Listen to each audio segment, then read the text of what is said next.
Chapter 417. You've paid attention to the skyscrapers, you've admired the vast sea, you've admired the long river and the sunset, you've said that the green trees and red flowers are the surprise of life, you've even seen a flying insect or a snowflake. But have you ever paid attention to the land under your feet?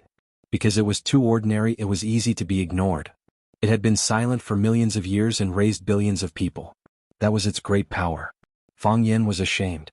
If it weren't for the attitude of the Thousand Leaves Army, if it weren't for the love and respect he showed for this land, he would have been indifferent to the land, just like many other people. He didn't get close to it, didn't look at it carefully, and didn't release his emotions. It was like it was supposed to exist.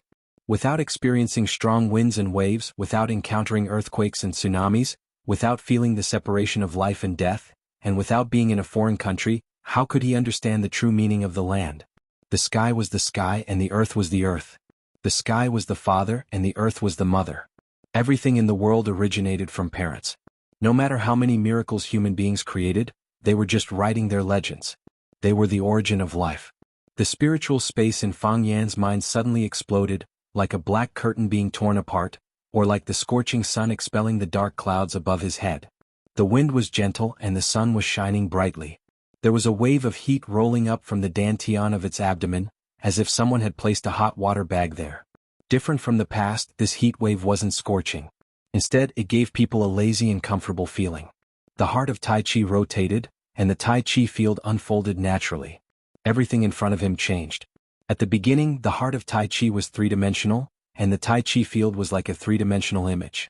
Birds, insects, and fish could be seen clearly, and even the slightest movement of grass could be sensed. In the fight against the Thousand Leaves Army on the top of the One-Sword Mountain, Fang Yan's heart of Tai Chi made a second breakthrough when he encountered a crisis. The original three-dimensional image became clear lines. For example, a fish became a fish-shaped line, and a flower became a flower made of flower-shaped lines. It was like a beautiful canvas that had already taken shape had turned into a simple and crude first draft. It looked like a step backward. However, Fang Yan knew that this wasn't a regression but an improvement. This was because he was much more sensitive to his surroundings than before, and his timing and reaction speed were also much more appropriate and swift than before. Could it be that because of Fang Yan's new understanding of the earth and nature, the heart of Tai Chi was going to make a breakthrough for the third time? Seeing that Fang Yan was still sitting in the driver's seat, Chiba Haomu was about to urge him. Chiba looked at him and gestured for him to keep quiet. Chiba Haomu didn't dare to disobey his father. He could only stare at Fang Yan in confusion. Fang Yan's expression alternated between doubt and determination, sometimes sad, sometimes happy. As time passed, the warm current in his dantian gradually subsided. It was like a hot water bag that had been used for a long time. As the heat was taken away by the body, the hot water bag itself gradually cooled down. When the heart of Supreme Ultimate stopped, the Supreme Ultimate realm disappeared. Only then did Fang Yan wake up, his face full of regret. "Congratulations," Chiba Haomu said aloud. "Unfortunately, it's still not enough," Fang Yan said with a sigh. "I don't know where I'm lacking. I don't know when I'll have to wait for the next breakthrough. For us, climbing martial arts is much more difficult and dangerous than climbing high mountains and dangerous peaks. Some people persist for decades and only go from 0 to 1. Some people gain enlightenment overnight. Some people stand at the top of the mountain to see how beautiful the scenery is, while others stand at the foot of the mountain to see how majestic the mountains are. There are scenery at the foot of the mountain." Chiba Haomu expressed his personal opinion. "It's better to have some enlightenment than no enlightenment at all. This failure will become the starting point for the next climb. One day you will stand on the mountain and look at the picturesque scenery." "Thank you," Fang Yan said gratefully. Although he was a foreigner, it was difficult for him to form the concentric seal. However, this Japanese's broad-minded and magnanimous way of doing things were admirable. "If my heart of Supreme Ultimate Realm breaks through again because of your words, then our fate is really not shallow. When I'm 100 years old, my descendants will write a book about me, and they will definitely write about you." The Grandmaster of Supreme Ultimate, Fang Yan, has 2 breakthroughs because of the Japanese sword god Chiba Haomu. Chiba Haomu smiled silently and said, "I may not be in your letter, but you will be in mine." "That's fine," Fang Yan said with a smile. "Remember to sign the book and give it to me." Chiba Haomu looked at Chiba Haomu and seriously reminded him in Japanese. Chiba Haomu was stunned and angrily stared at Fang Yan and said, "Father, this bastard has no good intentions, I curse you to be unlucky." Chiba Haomu waved his hand and said, Unlucky is not because of other people's curses, but the arrangement of heaven and your own choice. Take note of what I just said. Yes, father. Chiba Hawu had to agree. I will definitely give father's letter to him. Don't let me down. Chiba Hawu smiled gently. When the car arrived at Swallow Dock, Fang Yen took Chiba Hawu and Chiba Hawu through the back door.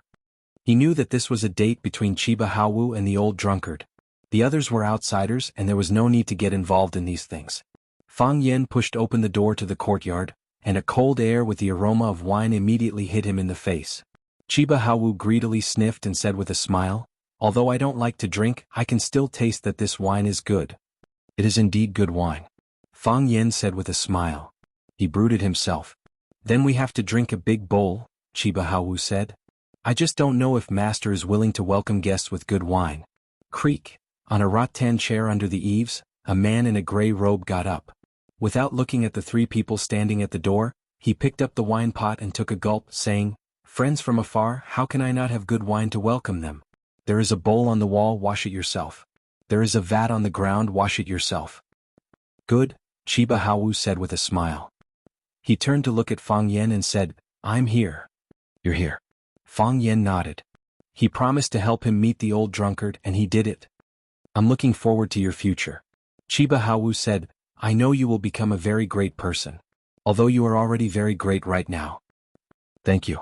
Fang Yen sincerely thanked him in a low voice. "You're also a very great person.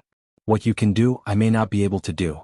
Chiba Hawu looked at Chiba Hawu, reached out to untie and tighten the white silk on his forehead, and helped him tidy up his collar like an ordinary father caring for his children.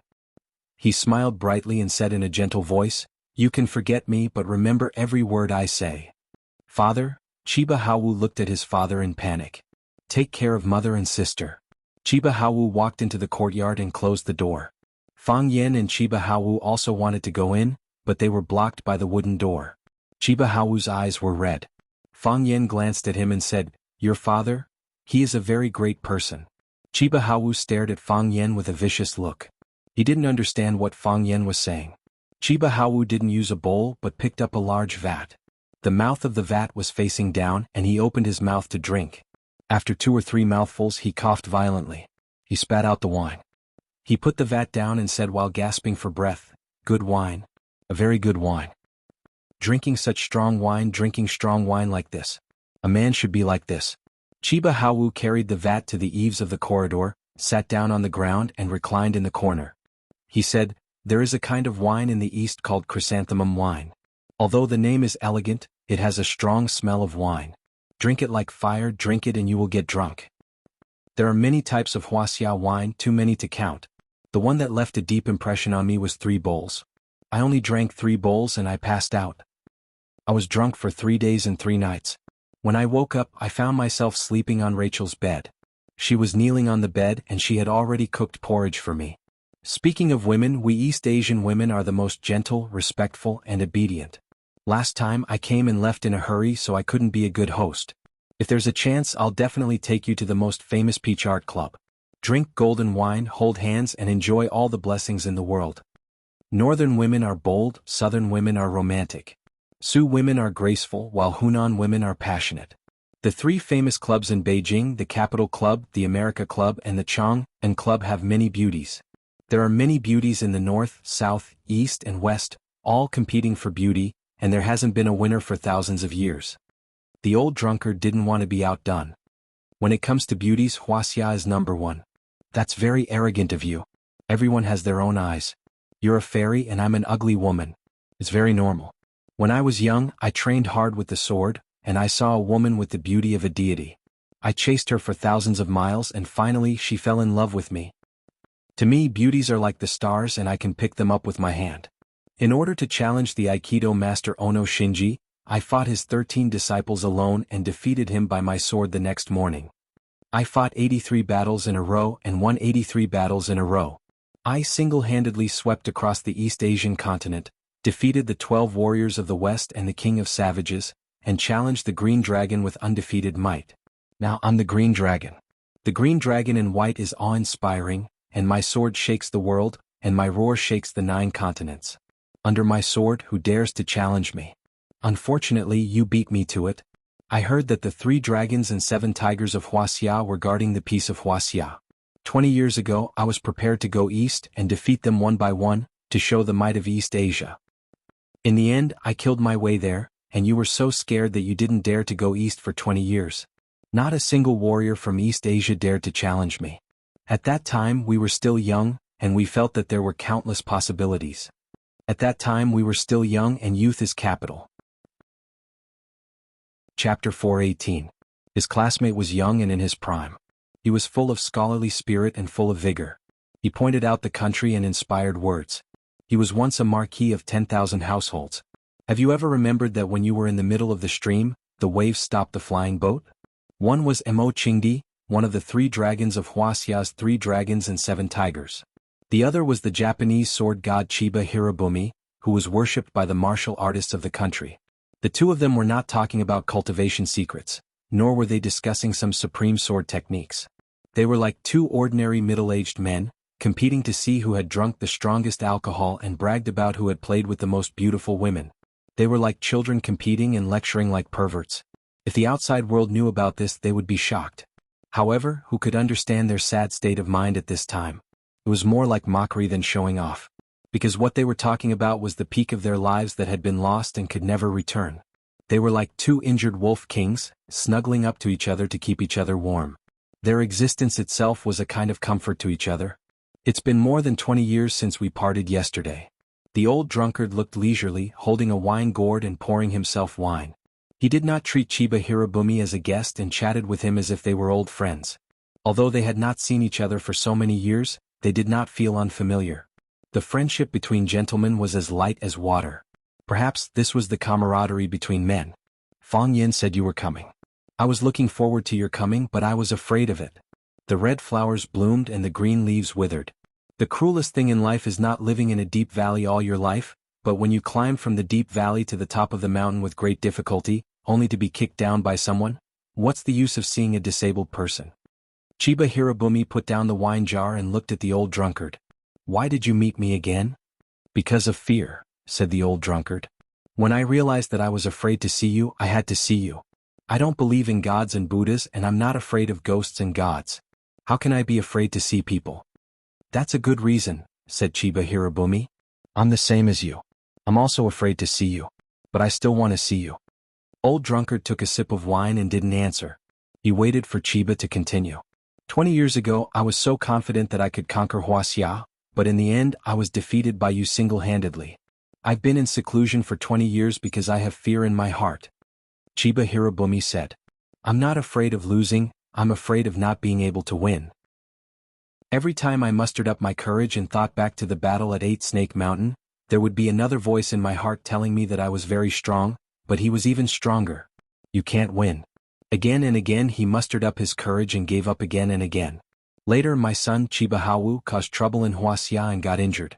It was only then that I made up my mind to come here, not to avenge my son, but because I felt that I had to come here. Only after I personally fought with you will I know who the victor is and the difference between us. Otherwise we can only live in fear for the rest of our lives. I understand. Old drunkard raised his wine gourd towards Chiba Shinobu. I salute you. Old drunkard liked to drink but never respected people. This was the first time in many years that he raised his glass. Chiba Shinobu took a sip from the wine jar, wiped his mouth with his sleeve and said, This time I still don't have the confidence to win, but I can't continue to wait, because I'm worried that the longer I wait, the less courage I have. I'll be trapped on the island for the rest of my life and never have the chance to set foot on land. I'm glad you came. It's an honor to meet you. Old drunkard asked, Do you want to fight again today? Today we must fight. Chiba Shinobu said firmly. He had waited for this battle for more than 20 years. He had also prepared for more than 20 years. How could he give up so easily? This was the demon that troubled him for half of his life. This was the cause and effect that motivated him to work hard. Old drunkard laughed and said, One has lost half of his inner energy, the other has no killing intent. Why fight? To fight. Chiba Shinobu said. The battle at 8 Snake Mountain has yet to be decided and I still feel regretful. I've always felt that you owe me one, and I also owe you one. Let's settle it today. Because you and I both know very well that after today, we won't have another chance. As you wish. Old drunkard said. Chiba Shinobu's dirty hand suddenly reached into the wine jar. His hand clawed hard as if he was grabbing something. What he grabbed was the wine, the intense fire-like burning knife. The wine was shapeless, but after being wrapped by his inner energy, it actually took on the shape of a rectangular sword. The long sword was pulled into the air by him, but the wine sword in his hand didn't break. Not a single drop of wine splashed. This person's control of inner energy had reached perfection, like magic. Chiba Shinobu held the big sword in his hand and slashed towards Old Drunkard not far away. A sword that shocked the gods and split the mountains. The wine sword was like an iron sword, making a sizzling sound as it was swung. The air in front of him was split open by him. The space appeared to be distorted due to his ghostly speed and majestic power. Old Drunkard, who was sleeping on the chair, spat out the wine in his mouth. Countless streams of wine turned into countless small swords that flew towards the incoming heavy sword. Bang, bang, bang, the huge wine sword and the countless small swords collided with each other, producing a crisp sound of metal hitting stone. Pieces of the wine sword were cut off by the small swords. The falling swords immediately melted into a stream of hot water, then evaporated into nothingness. The heavy sword didn't change its direction, but its speed became more ferocious. It slashed towards Mo Qingdi with an indomitable posture. After tearing off some of the giant sword's body, the countless small swords also pierced towards the thousand-leaf soldier division opposite them like moths flying in a dense pack. Crack! The rattan chair Mo Qingdi was sitting on was cut in half by the wine sword. Even the green brick floor was cut into deep grooves by the sword energy. It was as easy as a knife cutting through tofu. Bang, bang, bang, bang, bang! Countless small swords stabbed into the wall behind Chiba Shinobu, leaving countless small holes in the pure white wall. There was a puddle of wine outside of each small hole. This was the reason why the chi inside the wine sword had completely disappeared and scattered around. Mo Qingdi disappeared from the rattan chair, and Chiba Shinobu jumped up from the floor he was sitting on. The two of them stood in the courtyard at the same time, staring at each other. Chiba Shinobu looked at the Old Drunkard and sighed. If it was 20 years ago, this sword would have been able to crush my heavy sword into pieces. It will be hard to see such a spectacle again. What a pity. You only have sword energy and no killing intent. Why is that? Mo Qingdi asked in return. A sword without killing intent. Its power is only 90%. Because I don't want to kill you, Chiba Shinobu said. That's a troublesome matter. The Old Drunkard said. Yeah, it really is a troublesome matter. Chiba Shinobu said. Your inner energy is less than 50% of what it was back then, and your left hand could have stabbed one more time. It was very hard for me to dodge. I couldn't dodge that sword back then. Meeting is not as good as reminiscing, the Old Drunkard said sadly. If they couldn't fight to their heart's content, if they couldn't do their best to kill each other, then what was the point of fighting like this? What was the difference between this and children playing house? They had seen too many extraordinary things, so what they were afraid of now was this kind of dull and lifeless battle. That's right. Meeting is not as good as reminiscing, Chiba Shinobu said. You want to die?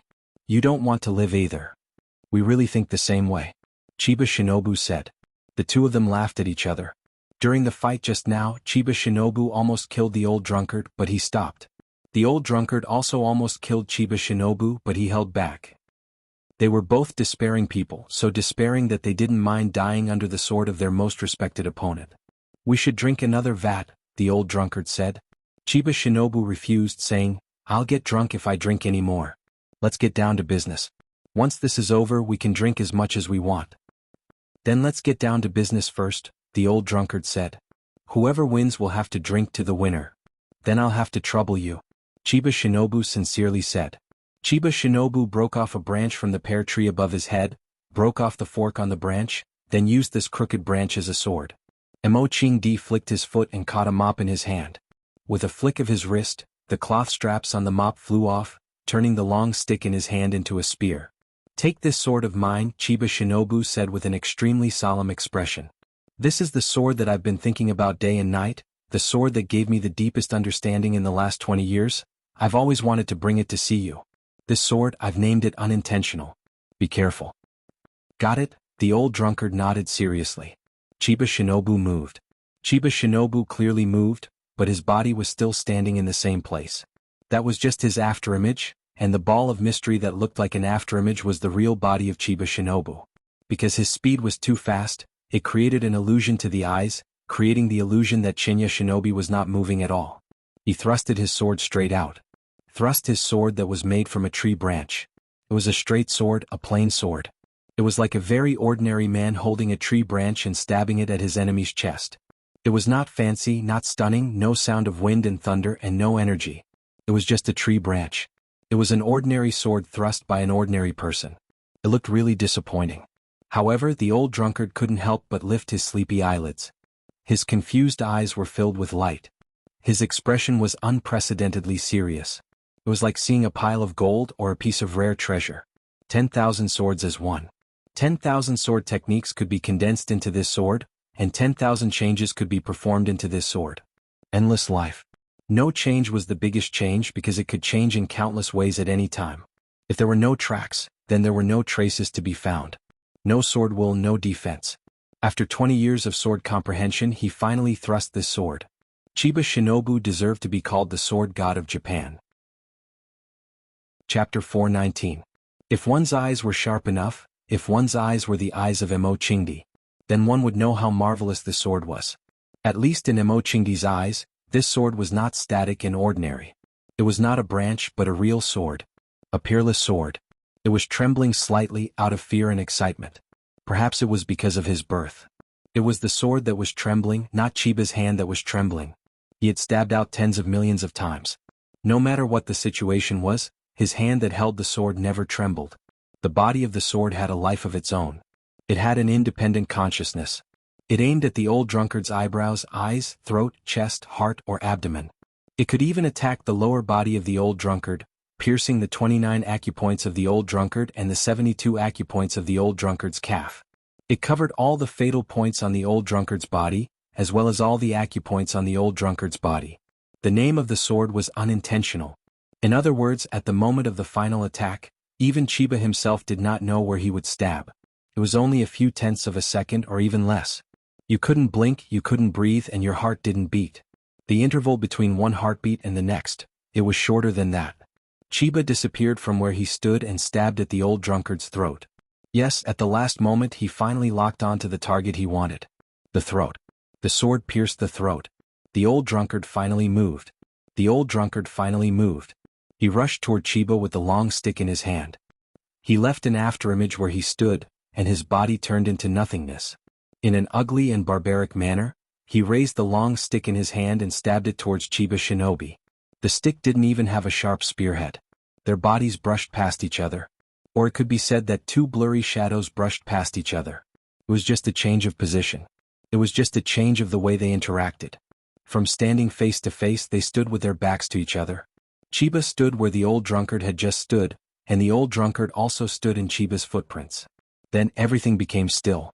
Their bodies gradually became clearer, and they became two living bodies, no longer a blurry shadow. The gray sky was like someone's black face and the white world was so dreamy. Two men in loose robes with big sleeves stood in a small independent courtyard. Because of the small size of the courtyard, their figures seemed strangely tall and imposing. Just like the war gods of ancient times. The branch in Hashimoto Chiba's hand was dripping blood. 1 drop, 2 drops, 3 drops. The red blood slowly melted the snow on the ground. The chest area of the old drunkard's gray robe was dyed brown with blood. Just when the old drunkard thought that the sword would stab his throat, the thousand-leaf soldier changed his move and attacked his chest again. There were only a few people in this world who could accelerate at such a fast speed.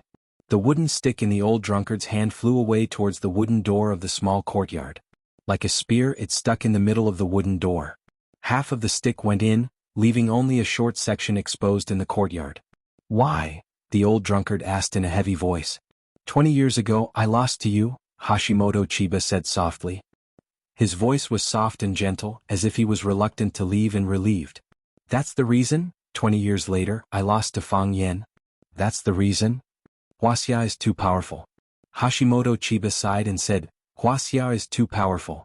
20 years ago, I had the ambition to conquer Wuxia with Japanese kendo and make it more powerful.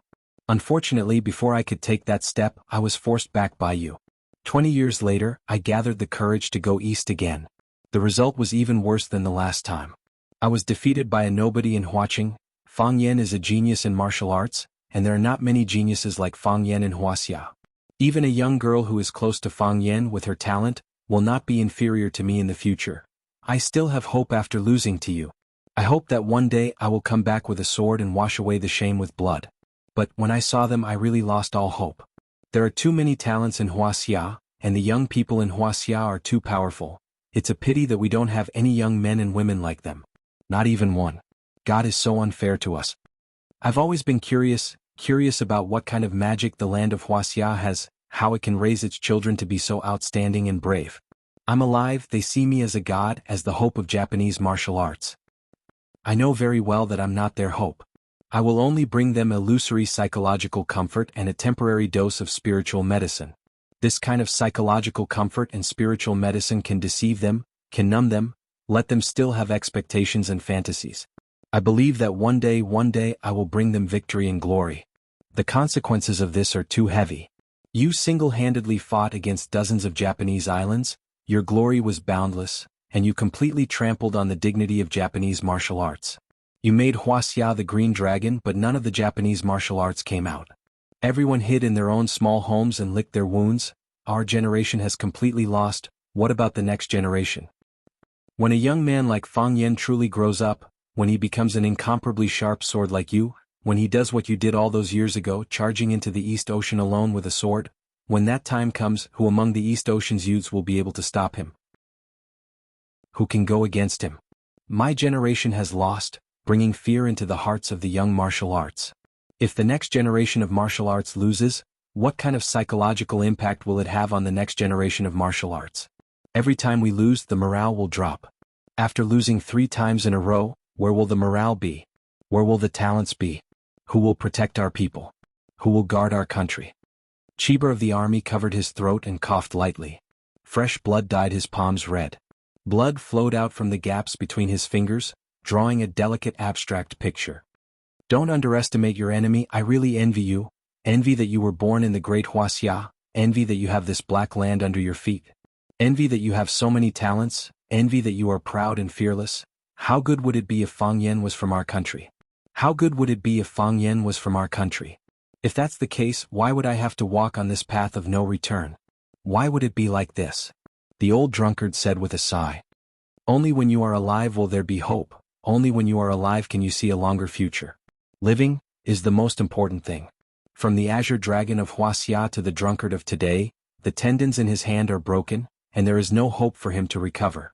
The woman you love the most has left you, sinking your heart into a swamp, and plunging you into eternal hell. Every day you are sober is a day of pain. Every time you think you are sad. I am such a poor person, but I still live. If I were to die, I don't know how many times I would have died. You are alive because you still have hope in your heart. Chiba Hirobumi said softly, I haven't seen you for many years, but I didn't expect that my old friend, who was famous in Wuxia, would fall into such a situation. Your meridians are broken because you believe that they will break out of the cage one day. The woman you love the most has left you because you believe that she will come back one day, or that she has always been there. There is really no hope for me to live. 20 years after another 20 years, how many more 20 years can I have? In the next 20 years, when my hair is white, will I have the courage to go east again with a sword to challenge the heroes of Wuxia? At that time, I am afraid that I can't even hold the sword steadily, right? I can't save the Japanese martial arts if I am alive. Only when I am dead can they be completely desperate. Chiba Hirobumi said with a very firm voice. He believed in the future he hoped for. Only when people are at their most desperate can they burst out with unimaginable potential. I believe in the thousands of Japanese martial arts practitioners, and I look forward to their future. I know that countless young talents like Fang Yan will grow up among them. Only then will there be the prosperity of Japan and the resurgence of Japanese martial arts. Do you have any regrets? Regrets? Chiba Hirobumi thought for a moment and said, I hope that I won't be put on a pedestal by others in my next life. Because once I go up, I can never come back down. I just want to be a swordsman. Chiba Hirobumi's body slowly knelt on the ground, and then he lay flat on all fours in the snow. The wooden stick had pierced through his abdomen, leaving a pitch-black hole there. The white clothes on his body were dyed red by the blood, and the snow on the ground was also dyed red by the blood. White clothes and white snow had become red clothes and red snow.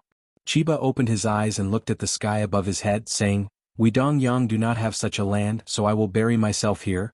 I will turn myself into a handful of dust here, bless my people to have more strong men, bless the martial arts of Dongyang to prosper. Please forgive my selfishness, Chiba Hirobumi said with a chuckle. Because only dying in your hands is a true liberation for me. I forgive you, the old drunkard said gently. The strong are lonely and Fang Yen also needs an opponent to sharpen himself. We've agreed that the winner will drink to the winner, Chiba Hirobumi said with a smile. The smile came from the bottom of his heart, warm and peaceful. The old drunkard walked to the corner, picked up a large jar and gulped it down. His head and face were covered in alcohol, and his stomach was filled with it. He poured the remaining half of the jar next to Chiba Hirobumi's head. Chiba Hirobumi smelled the rich fragrance of the wine and closed his eyes with a gratified expression. The Japanese sword god Chiba Hirobumi had fallen. Chapter 420. Little White was Fang Haohen's rabbit. It liked to eat vegetable leaves and corn chips. It also had a very bad habit of drinking alcohol. It liked to drink the shadaozi in the old drunkard's yard. Every time it was Fang Haohen's turn to bring food and soup to his master or help his master clean up the yard, he would bring Little White over to have a sumptuous meal. At that time, it would drink the shadaozi in the yard as it pleased. Every time, it would lie on the ground drunk and be carried back by Fang Haohen like a little drunkard. Today, as usual, Fang Haohen carried Little White over to help his master clean up the house. He also gave the alcoholic Little White a small plate of shadaozi to celebrate its growth of 1 year. Suddenly he saw Chiba Haowu standing at the entrance of his master's yard. Fang Haohen's face was full of vigilance. He immediately rushed to the entrance of the yard, stared at Chiba Haowu and shouted, "Chiba Haowu, what are you doing here?" Seeing that Fang Haohen was full of hostility towards him, Chiba Haowu immediately put on a posture that made it seem like he would counterattack at any time. All right. Fang Yen waved his hand and said, "Why are you pretending to be a loyal and filial son? I'm standing here. If they want to do something bad, how can I let them in?" Fang Haohen chuckled. Both sides of his cheeks were deeply sunken. Even if the skin on his entire face was cut off, it would still be less than 2 ounces. Fang Haohen walked in front of Fang Yen and whispered, "Junior Martial Uncle, these 2 Japanese, slap." Fang Yen slapped him on the head and said angrily, "He doesn't understand Wuxia language. You don't have to speak so sneakily." "Well then I'm relieved." Fang Haohen breathed a sigh of relief and said, "Why did they come to our swallow dock? Aren't they looking for trouble? I'm going to ring the alarm bell at the entrance of the village and get everyone to come and wrap them up like dumplings. They've all come to our doorstep and into our yard. Aren't they bullying us?" "Shut up," Fang Yen said. "Do you know what it means by heroes cherishing heroes?" "I know." In Fang Yingying's eyes, the most awesome person is Fang Yingying. This is what they mean by heroes cherishing heroes. Pah. Fang Yen slapped Fang Haohen's head again. It was impossible to explain things to these 2 little bastards. Fang Haohen dodged with the rabbit in his arms and said in a wrong tone, "I didn't say anything wrong. It's not like you don't know the condition of Master's body. They came here to show off. Aren't they just making things difficult for Master? What does Master care about the most?" What he was most concerned about was that his meridians were severed, and there was no way for him to return to his peak state.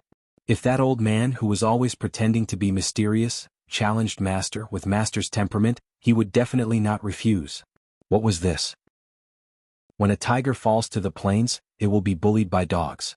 If he's so capable, let him fight you. Fang Yen knew that Fang Haohen was worried about the safety of the old drunkard, and the possibility of what he said was very high. Moreover, didn't the Chiba army come all the way here to finish the unfinished battle in the past? If the Chiba army challenged the old drunkard would definitely not refuse.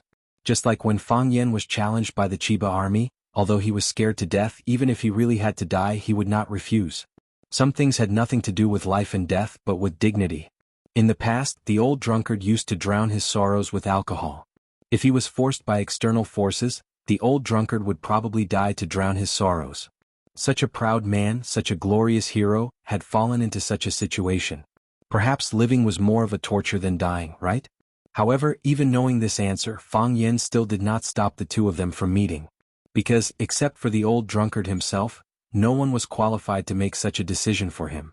For such a man, what they needed the most was understanding and respect, not protection and pity. Fang Yen looked at Fang Haohen and said, "Is there any use in stopping them?" "No." Fang Haohen shook his head. "Then stand aside and pray," said Fang Yen.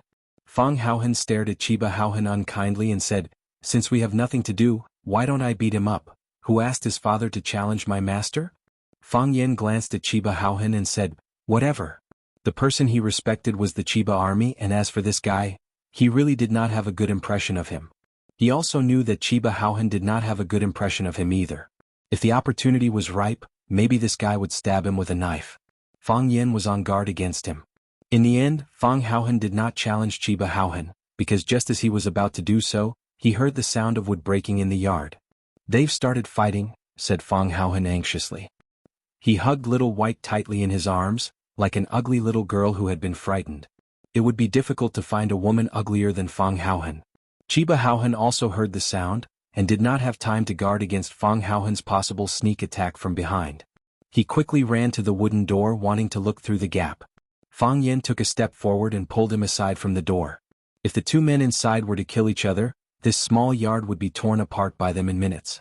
Even a branch or leaf flying out from inside could kill someone. Chiba Haohan ran to the door and lay down, and if he was not careful he would be killed. To be honest, Fang Yen really did not care about Chiba Haohan's life, because he had always felt that this guy was too narrow-minded and evil. However, if Chiba Haohan came out and found his son dead, would he suspect him of being the culprit? It would not be good to cause such a misunderstanding. After a few noises, there was no more movement in the yard. Fang Haohan looked at Fang Yen, and Chiba Haohan also looked at Fang Yen. Fang Yan's expression was solemn, but he did not say anything. He could feel the murderous aura in the yard, and the situation did not seem right. Thinking of all the strange things that happened when Chiba Haohan came, Fang Yen had a very bad feeling. These two people were not going to fight to the death, were they? Fang Yen became anxious and hesitated whether he should push open the wooden door and force his way in. Creak, the wooden door opened from the inside. The old drunkard stood at the door and first glanced at Chiba Haohan, then said to Fang Yen, "Japanese sword god Chiba Haohan died in battle." "Father." Chiba Haohan had already seen his father's body lying in the snow on the ground and miserably threw himself over. Fang Yan's expression was gloomy as he looked at Chiba Haohan's serene face after his death. He was alive and well just a moment ago, but now he had become a corpse without breathing or a heartbeat. Life was impermanent, that was all. She recalled the first time they met. She recalled their battle at One Sword Peak. She recalled how he suddenly jumped up and pushed her away to avoid the shots of those flying people. She recalled how he stood under the osmanthus tree in the courtyard in his white robe. She also recalled how he asked her to stop the car by the roadside and run into the wheat field like a child. She then stepped on the cold black soil with her bare feet. "Father." Chiba Haohan put his hand on the wound on his father's stomach, but no matter how hard he tried, the blood kept gushing out. Not only from the front but from the back as well. The large piles of snow in the yard were melted by the warm blood, and the melted ice and blood mixed together, forming even more ice water. The ice water soaked Chiba Haohan's body like a natural hotbed. As the blood from Chiba Haohan's body kept gushing out, the color of the ice water became thicker and thicker. The yard was filled with the smell of blood. Chiba Haohan saw the branch in his father's hand, so he grabbed it and charged at the old drunkard who was drinking from a wine jar in the corner. "I'm going to kill you," Chiba Haohan yelled, looking a little hysterical. He was going crazy. He was going crazy. He never thought that he would encounter something like this while accompanying his father to visit a friend in Beijing. The man who was like a god of war in his heart, the undefeated hero, was lying in a pool of blood like his previous opponents. How could he die? How could he die? He was the Japanese god of war, his most powerful father. All this time he had been under his father's care and protection. He was arrogant because his father was the Japanese god of swords. He worked hard because his father was the Japanese god of swords. He always felt that he still had a lot of time. Under his father's guidance and protection, he would definitely be able to achieve as much as his father. Perhaps even more dazzling than his father. But why was his father suddenly gone? It was this man who took his father away. He wanted to kill him, he had to kill him. Whoosh, he was only halfway there when a large jar of wine suddenly poured over his head. The cold wine drenched his clothes and messed up his hair. Even the white silk tied around his forehead loosened and was about to fly away. Most importantly, it froze him from head to toe and sobered him up. His eyes turned blood red, and he stared unblinkingly at the old drunkard.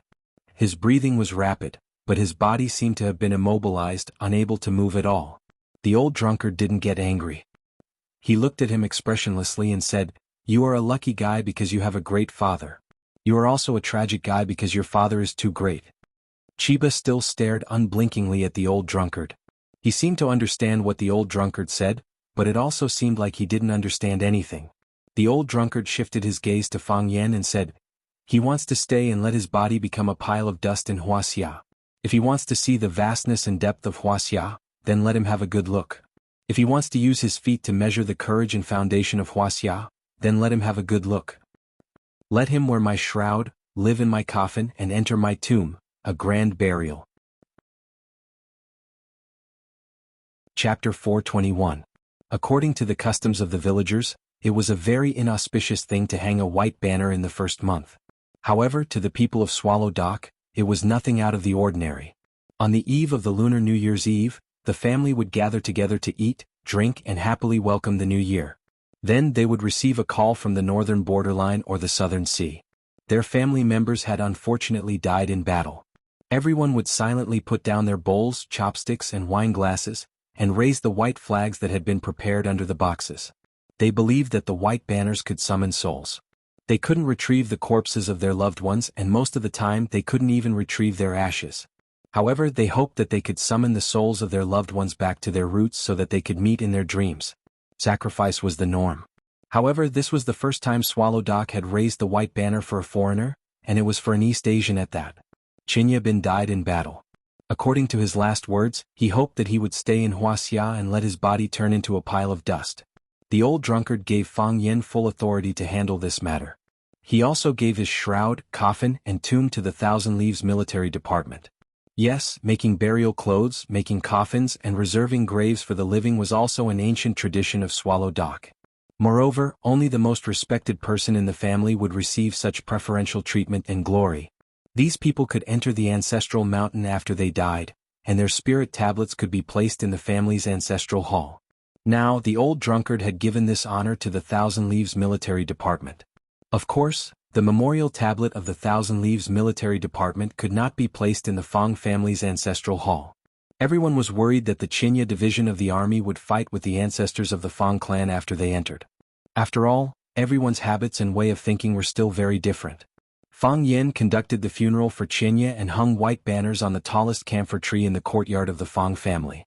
Bai Huwei personally wrote an elegiac couplet for Hero Bai to hang on the door, a foreign guest from the Chiba army, a hero of heaven and earth, the Japanese sword god. Fang Yixing led Fang Hao, Zhao Qingxin and the rest to slaughter pigs and sheep, preparing for the feast. The old drunkard said he would give him a proper burial, so naturally the Fang family would give him a proper burial. Banquets were an essential part of a grand funeral. Whenever there was a wedding or a funeral, the villagers had to be invited to have a good meal. The more extravagant and lively the banquet, the more it could be called a funeral. This was no different from the outside world. At the door of the small house, the teacher was holding a big teacup and looking in the direction of the Fang family. He asked, "What's the matter with the Fang family?" The Japanese sword god Chiba came to Swallow Dock to challenge Mo Qinglong and died in battle. After his death, he left his last words, hoping that he could be buried in Wuxia and become a pile of dust in the earth. The Fang family is currently preparing for his funeral. Bai Xiao, who was standing behind him, replied softly. "How much power have you recovered from underestimating the enemy?" The teacher asked. "Less than 50%. How powerful is the Thousand Leaves army?" 20 years ago they were evenly matched. After 20 years of comprehending the swordsmanship of the Chiba military division had become even more refined. 10,000 swords become one, he was almost invincible in East Asia. Those who saw the battle with Fang Yan at One Sword Peak said that he was a very terrifying opponent. If it weren't for Fang Yan's sudden breakthrough in his Taiji heart, it would have been very difficult for him to win this match. In that case, how did Mo Qingdi defeat Chinya Bing, who was at his peak condition with less than half of his strength? "He came to seek death," Bai Xiao said with a sigh. "The Fang family values kinship and righteousness. They did a good job." The teacher pondered for a long time and said, "Hang my white banner." "Mister," Bai Xiao stopped him. If the teacher hung the white banner, the death of the Thousand Leaves army would become a big deal for the entire Swallow Dock. "Hang it." The teacher waved his hand and said firmly. "Mister hung the white banner." Fang Yingying ran to Fang Yan and said while panting. The Yi family hung the white banner. Fang Haohan moved to Fang Yan and whispered. The Li family hung the white banner. The Ruan family hung the white banner. The entire Swallow Dock was full of white banners. The Fang family hung the white banner because of the deep relationship between the old drunkard and the Thousand Leaves army, and also because Fang Yen and the Thousand Leaves Army were both enemies and friends. The teacher hung the white banner because he deduced the truth from some unusual information. Heroes cherished heroes. How could the teacher's action not be a hero's? The other villagers of Swallow Dock hung the white banner because they began to pay attention to this matter and learned about it. Then they respected and admired this foreign guest from the bottom of their hearts. Perhaps when they met on the battlefield, they would engage in a bloodthirsty fight to the death. However, this did not affect their favorable impression of their opponent, because they were the same kind of people. If they were not the same kind of people, why would they meet in such a dangerous place? If they weren't the same kind of people, why would they give up their lives for a goal that seemed to be empty and meaningless? They could also live in a prosperous city like thousands of people, find a comfortable job, marry a beautiful wife and have a few lovely children. With their abilities they could live a more comfortable and safe life. But why did they meet on the battlefield? The news of the death of the Thousand Leaves Army's father spread to Huaqing, and Huaqing spread the news of the Thousand Leaves Army's death to the IGA One Blade School. The IGA One Blade School spread the news of the Thousand Leaves Army's death to the entire East Ocean and the even more distant world of martial artists. In the dojo of the IGA One Blade School, a long-bearded man with black silk tied around his head was silent. Several rows of young martial artists sitting across from him looked at the middle-aged man with serious expressions. Everyone, the king of our IGA One Blade School, the sword god of East Ocean, Mr. Chiba Abe challenged one of the three dragons of Wuxia, the Azure Dragon. Don't underestimate him, and unfortunately he died in the battle, the black-bearded man said in a hoarse voice. His eyes were bloodshot and his hands were clenched tightly. Boom, the crowd was in an uproar. Mr. Chiba Abe, did he really die? Impossible, how could our sword god be defeated by their Azure Dragon? He is invincible, it's impossible. He killed our sword god, we will fight him to the death. I don't want to believe it either, but this is the truth that I know. This is a disgrace to our IGA One Blade School, and a disgrace to all East Ocean martial artists. The man happened to lead the young martial artists into an emotional outburst. A debt of blood must be paid with blood. Please practice hard, everyone, and in the future our blood will flow in the Azure Dragon. Wash the Azure Dragon with blood. Wash the Azure Dragon with blood. Wash the Azure Dragon with blood. Saka One Blade School. On the spacious dojo, a white-robed old man angrily stated this fact. Although Chiba Abe is from the IGA sect that is our competitor, the East Ocean martial artists are one family. They were bound together for glory and bound together for shame.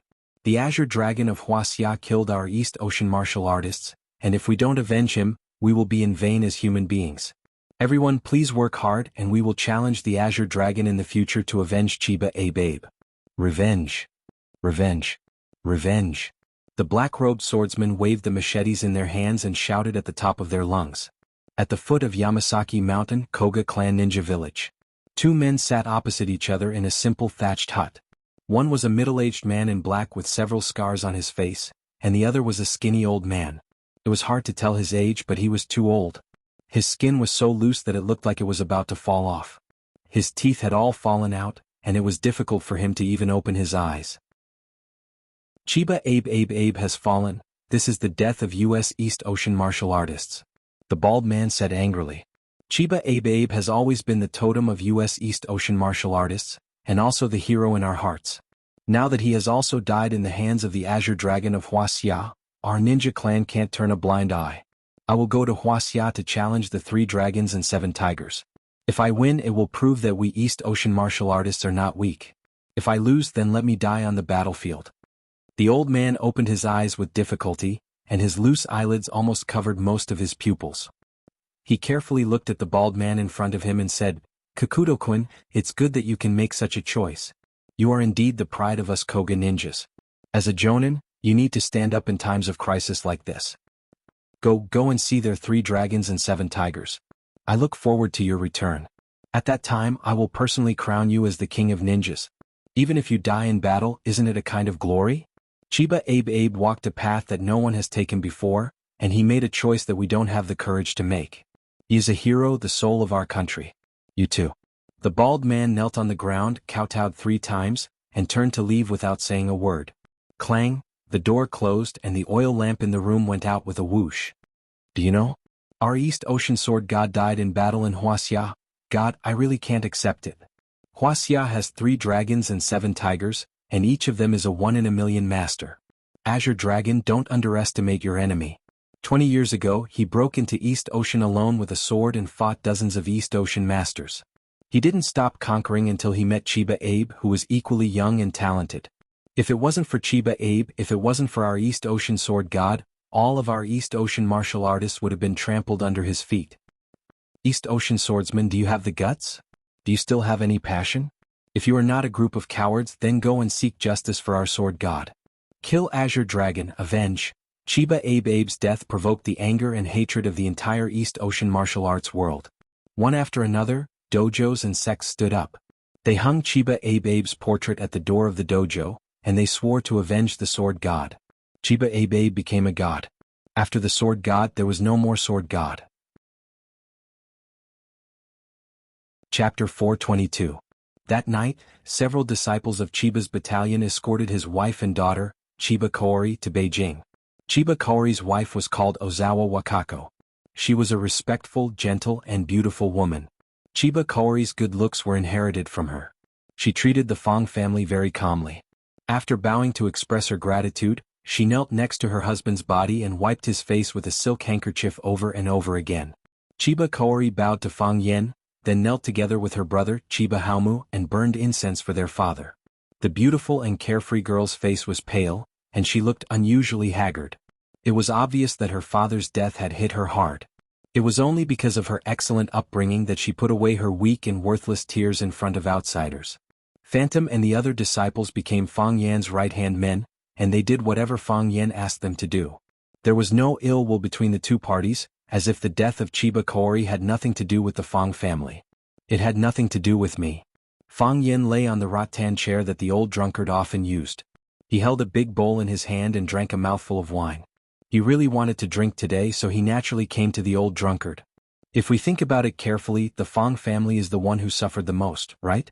Chiba Kaori, that sly old man, lost his will to win, and he was worried about the future of the Japanese martial artists, so he came up with such a lousy move to help himself and Japan. If the news that the Japanese sword god died in your hands spreads to Japan, you will become their public enemy, and the Fong family will become their enemy. I'm afraid that every Japanese martial artist will have a new goal when they practice swordsmanship: to learn the divine skill and kill the Azure Dragon. Tell me, what are we after? The old drunkard stood in the courtyard with a wine gourd in his hand. He kept drinking, but he didn't answer Fong Yan's questions. He used his death to awaken the Japanese martial artist's desire to work hard, and used your hands to ignite their hatred. We respect him, and I do think he's a good person. But can a good person plot against others? What? We didn't get anything. He didn't even give me $100. But we've done so many things for him and made ourselves the target of a country. Aren't we being too kind? We know it's not good for us, but we can't not do it. We have to do it. Why do I feel so upset? If I were to find him, he would do the same, old drunkard said in a dull voice. He was silent for a long time before he suddenly spoke. This made Fong Yen feel that the voice did not come from his mouth, but someone else was talking to them. Are you that confident? You don't believe me? Fong Yen thought about it seriously and said, he is indeed such a person. On the way back to pick him up, I suddenly realized something. Then he stood by my side and guarded me carefully. He was worried that I would be in danger. If he had taken action at that time, I wouldn't have stood a chance. However, I wasn't worried at all. I'm a narrow-minded guy. Since when did I trust someone so much? But his son's emotions were very unstable. There were several times when I wanted to take action, but he stopped me with his eyes. I should have been the one to die, old drunkard said. You've never said something like that before, Fong Yen advised seriously. He didn't want old drunkard to die, even if he knew it would be crueler for him to live. But wouldn't there be nothing left after death? In the past, I thought I still had hope. Just like what he said, I hoped that I could find myself again and return to my best state. I hoped that she would always be there and never leave. So I kept waiting. But now, I'm a little tired of waiting and I'm tired of drinking. So I want to die. I don't know what death is like. Maybe it's more interesting than living? I don't know either, Fong Yen said. But if you die, you won't have a chance to prove that you can return to your original glory. You also can't believe that she has always been there and never left. Also, Dragon God has a tough life. You can't just let him break your tendons, right? When there's a chance to take revenge, you still have to beat him up in front of everyone. Even if you don't care about any of this and let it go. What about me? Have you let me go as well? Old Drunkard thought about his words for a long time, but found that he still didn't know how to answer Fang Yan's question. What do you mean I've let you go? When did I ever carry you? Besides, if he dies you have to live, Fang Yan angrily said. You owe so much, you've pulled the hatred of an entire country's martial artists. If you die, won't they come after me for revenge? My skin is thin and my flesh is tender, how could I be their match? Old Drunkard was speechless for a long time. Standing in the middle of the courtyard with the gourd in his hand, he even forgot to drink. Crack. Old Drunkard suddenly exerted force, crushing the gourd in his hand into pieces. He lifted a large jar and gulped down a mouthful of wine. Then he swung the large jar and smashed it at the other jars. Clang! The two jars collided with each other, making a loud noise. He picked up the second vat and smashed it towards the other vat. Then the third jar smashed into even more jars. Clang, clang, clang, clang, clang. Old Drunkard smashed all the jars in the courtyard. Even the new wine he brewed on New Year's Eve was smashed.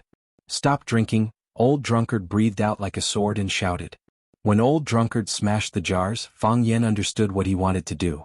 Obviously, Chinya's death had greatly affected Old Drunkard. Someone didn't hesitate to die to fulfill his wish, so how could the torture he was suffering compare to that? But he didn't cheer, nor would he help. He wanted to watch helplessly as the Old Drunkard personally smashed these wine jars, personally smashed the new and old wine he brewed, personally smashed his current rotten and tattered life into pieces. He's been drowning for too long, he should have been reborn a long time ago. Until all the jars in the courtyard were smashed, the tiles were broken, and the wine was spilled all over the courtyard. Even the air was filled with the strong smell of burning knives, making one feel intoxicated. Good, good, good, Fang Yan shouted good 3 times in a row. He jumped up from his chair and said, I knew this day would come, I've been waiting for this day, I knew you would stand up again, I knew you would soar to the sky. I knew it would be like this. The humiliation of one person is better than the humiliation of a family, and the humiliation of a family is better than the humiliation of a country. I know that the news of this battle has the effect of gathering the ambition of the Japanese martial artists and provoking their hatred. But what's there to be afraid of? Mo Qingdi ignored Fang Yan's flattery and went into an invincible performance. If I could challenge the 36 islands of the East Ocean and fight 36 East Ocean people by myself, then I can challenge the 36 islands of the East Ocean and fight 36 East Ocean people by myself again. 20 years ago I could defeat Sword God once, then I can defeat Sword God again. 20 years later I can kill Sword God once, then I can kill Sword God again. From now on, no one in Japanese will dare to call themselves Sword God. Fang Yan was so excited that his body was trembling, unable to control himself.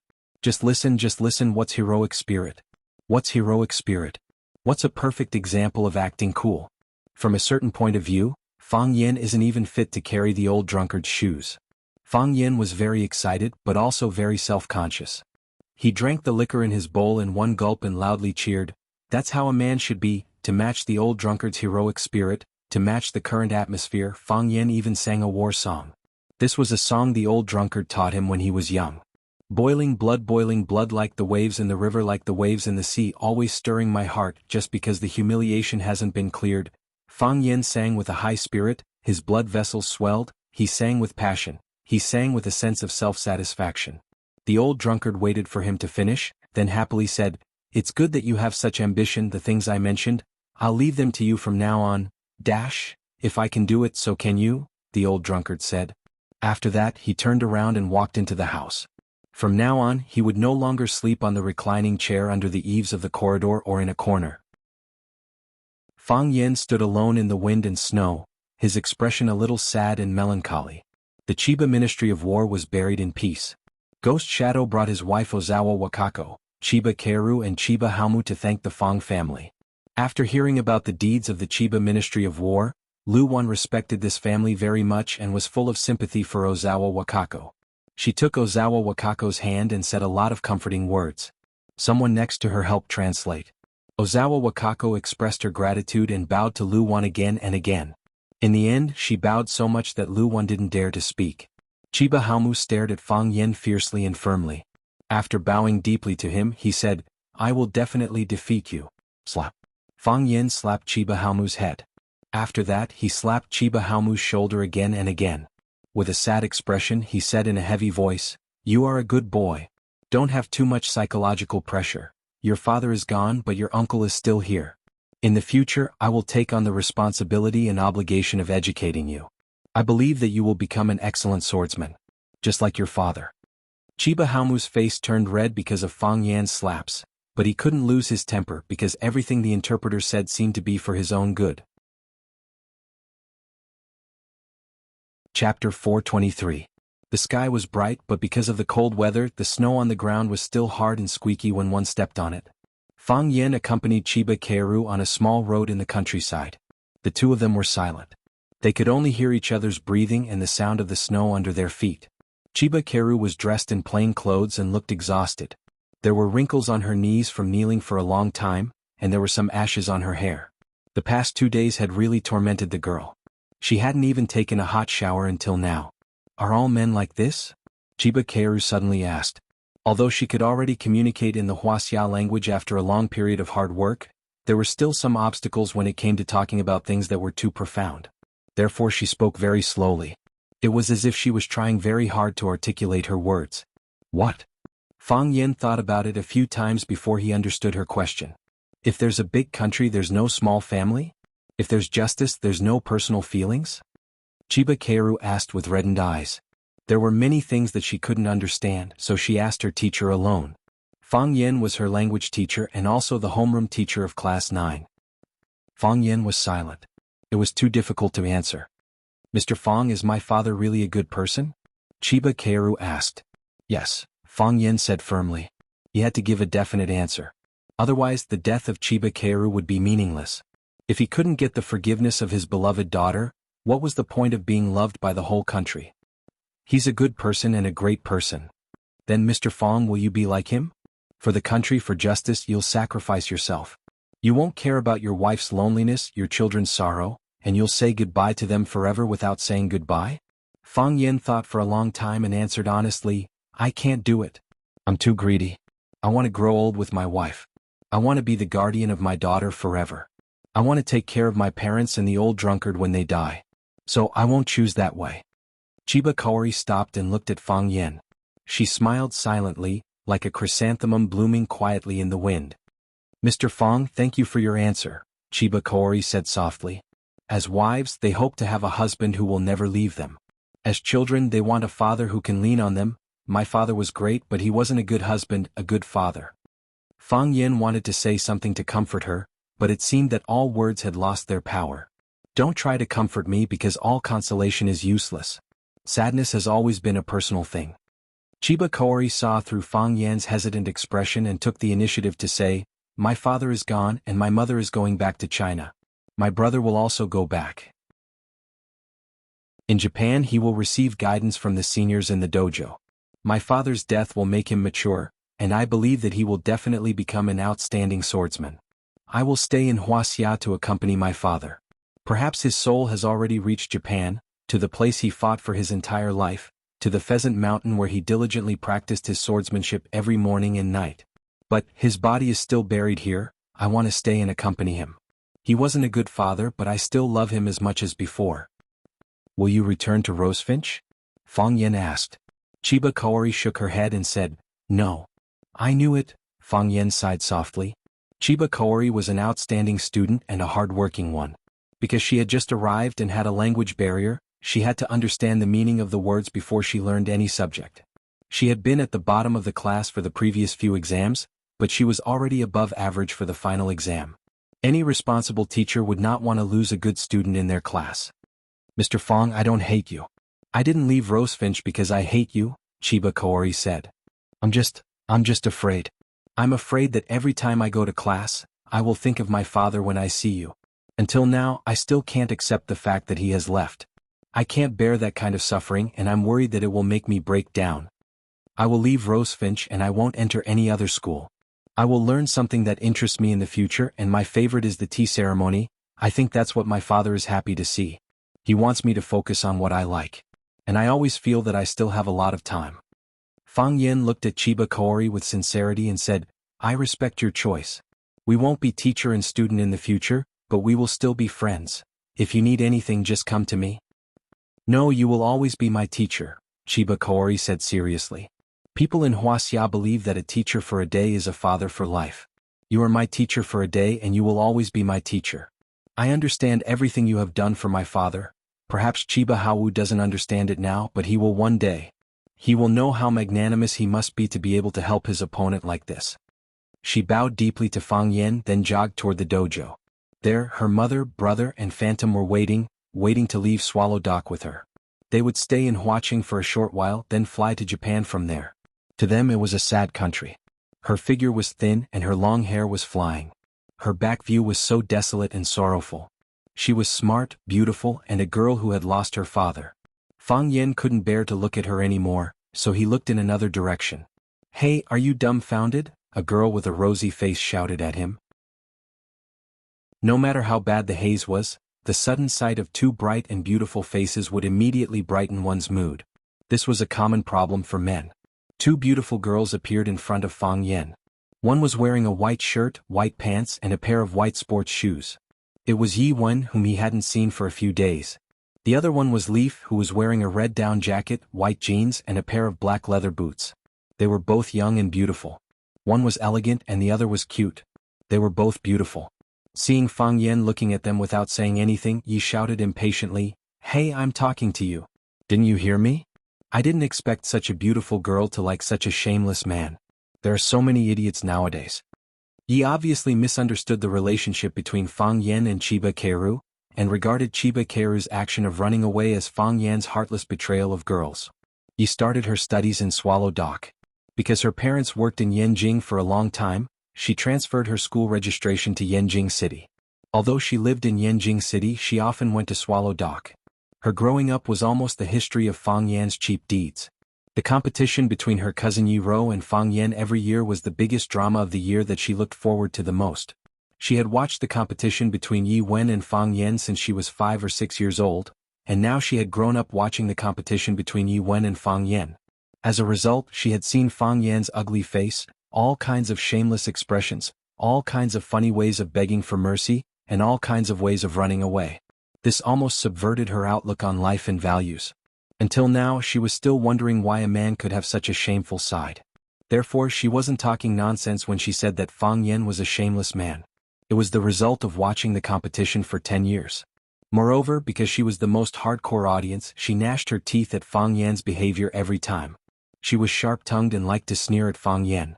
Fang Yen was not a man who was willing to suffer losses, and his way of fighting back made her so angry that her liver hurt. In the competition before the new year, Fang Yen ran away, which made her extremely angry. How could such a guy with no chivalry be her sister's opponent? Fang Yen was a little angry and said, "You can scold me for being shameless, but don't scold your sister. What's wrong with her liking me?" In terms of eloquence, 10 Yezi were not as good as 1 Fang Huohua. Sure enough, Yezi was ashamed and annoyed. She said angrily, "How can you be so shameless? I'm not talking about my cousin. My sister doesn't like you." "How do you know your sister doesn't like me? What if she likes me? You said that those who like me are idiots. Isn't that calling your sister an idiot?" Fang Yen said to Yi Wen, who looked calm and indifferent as if she didn't care about anything. "Of course I know. How could I not know?" Yezi reached out and took Yi Wen's arm, saying, "My sister is such an excellent, elegant, and beautiful woman. How could she like a man with no taste, no looks, and a vicious mouth like you? Do you think my sister is blind? Only the person involved knows about this kind of thing. What right do you, an outsider, have to say such things? Okay, then I'll let the person involved tell you personally." Yezi turned around and took Yi Wen's arm, saying, "Sister, tell him. Do you not like him?"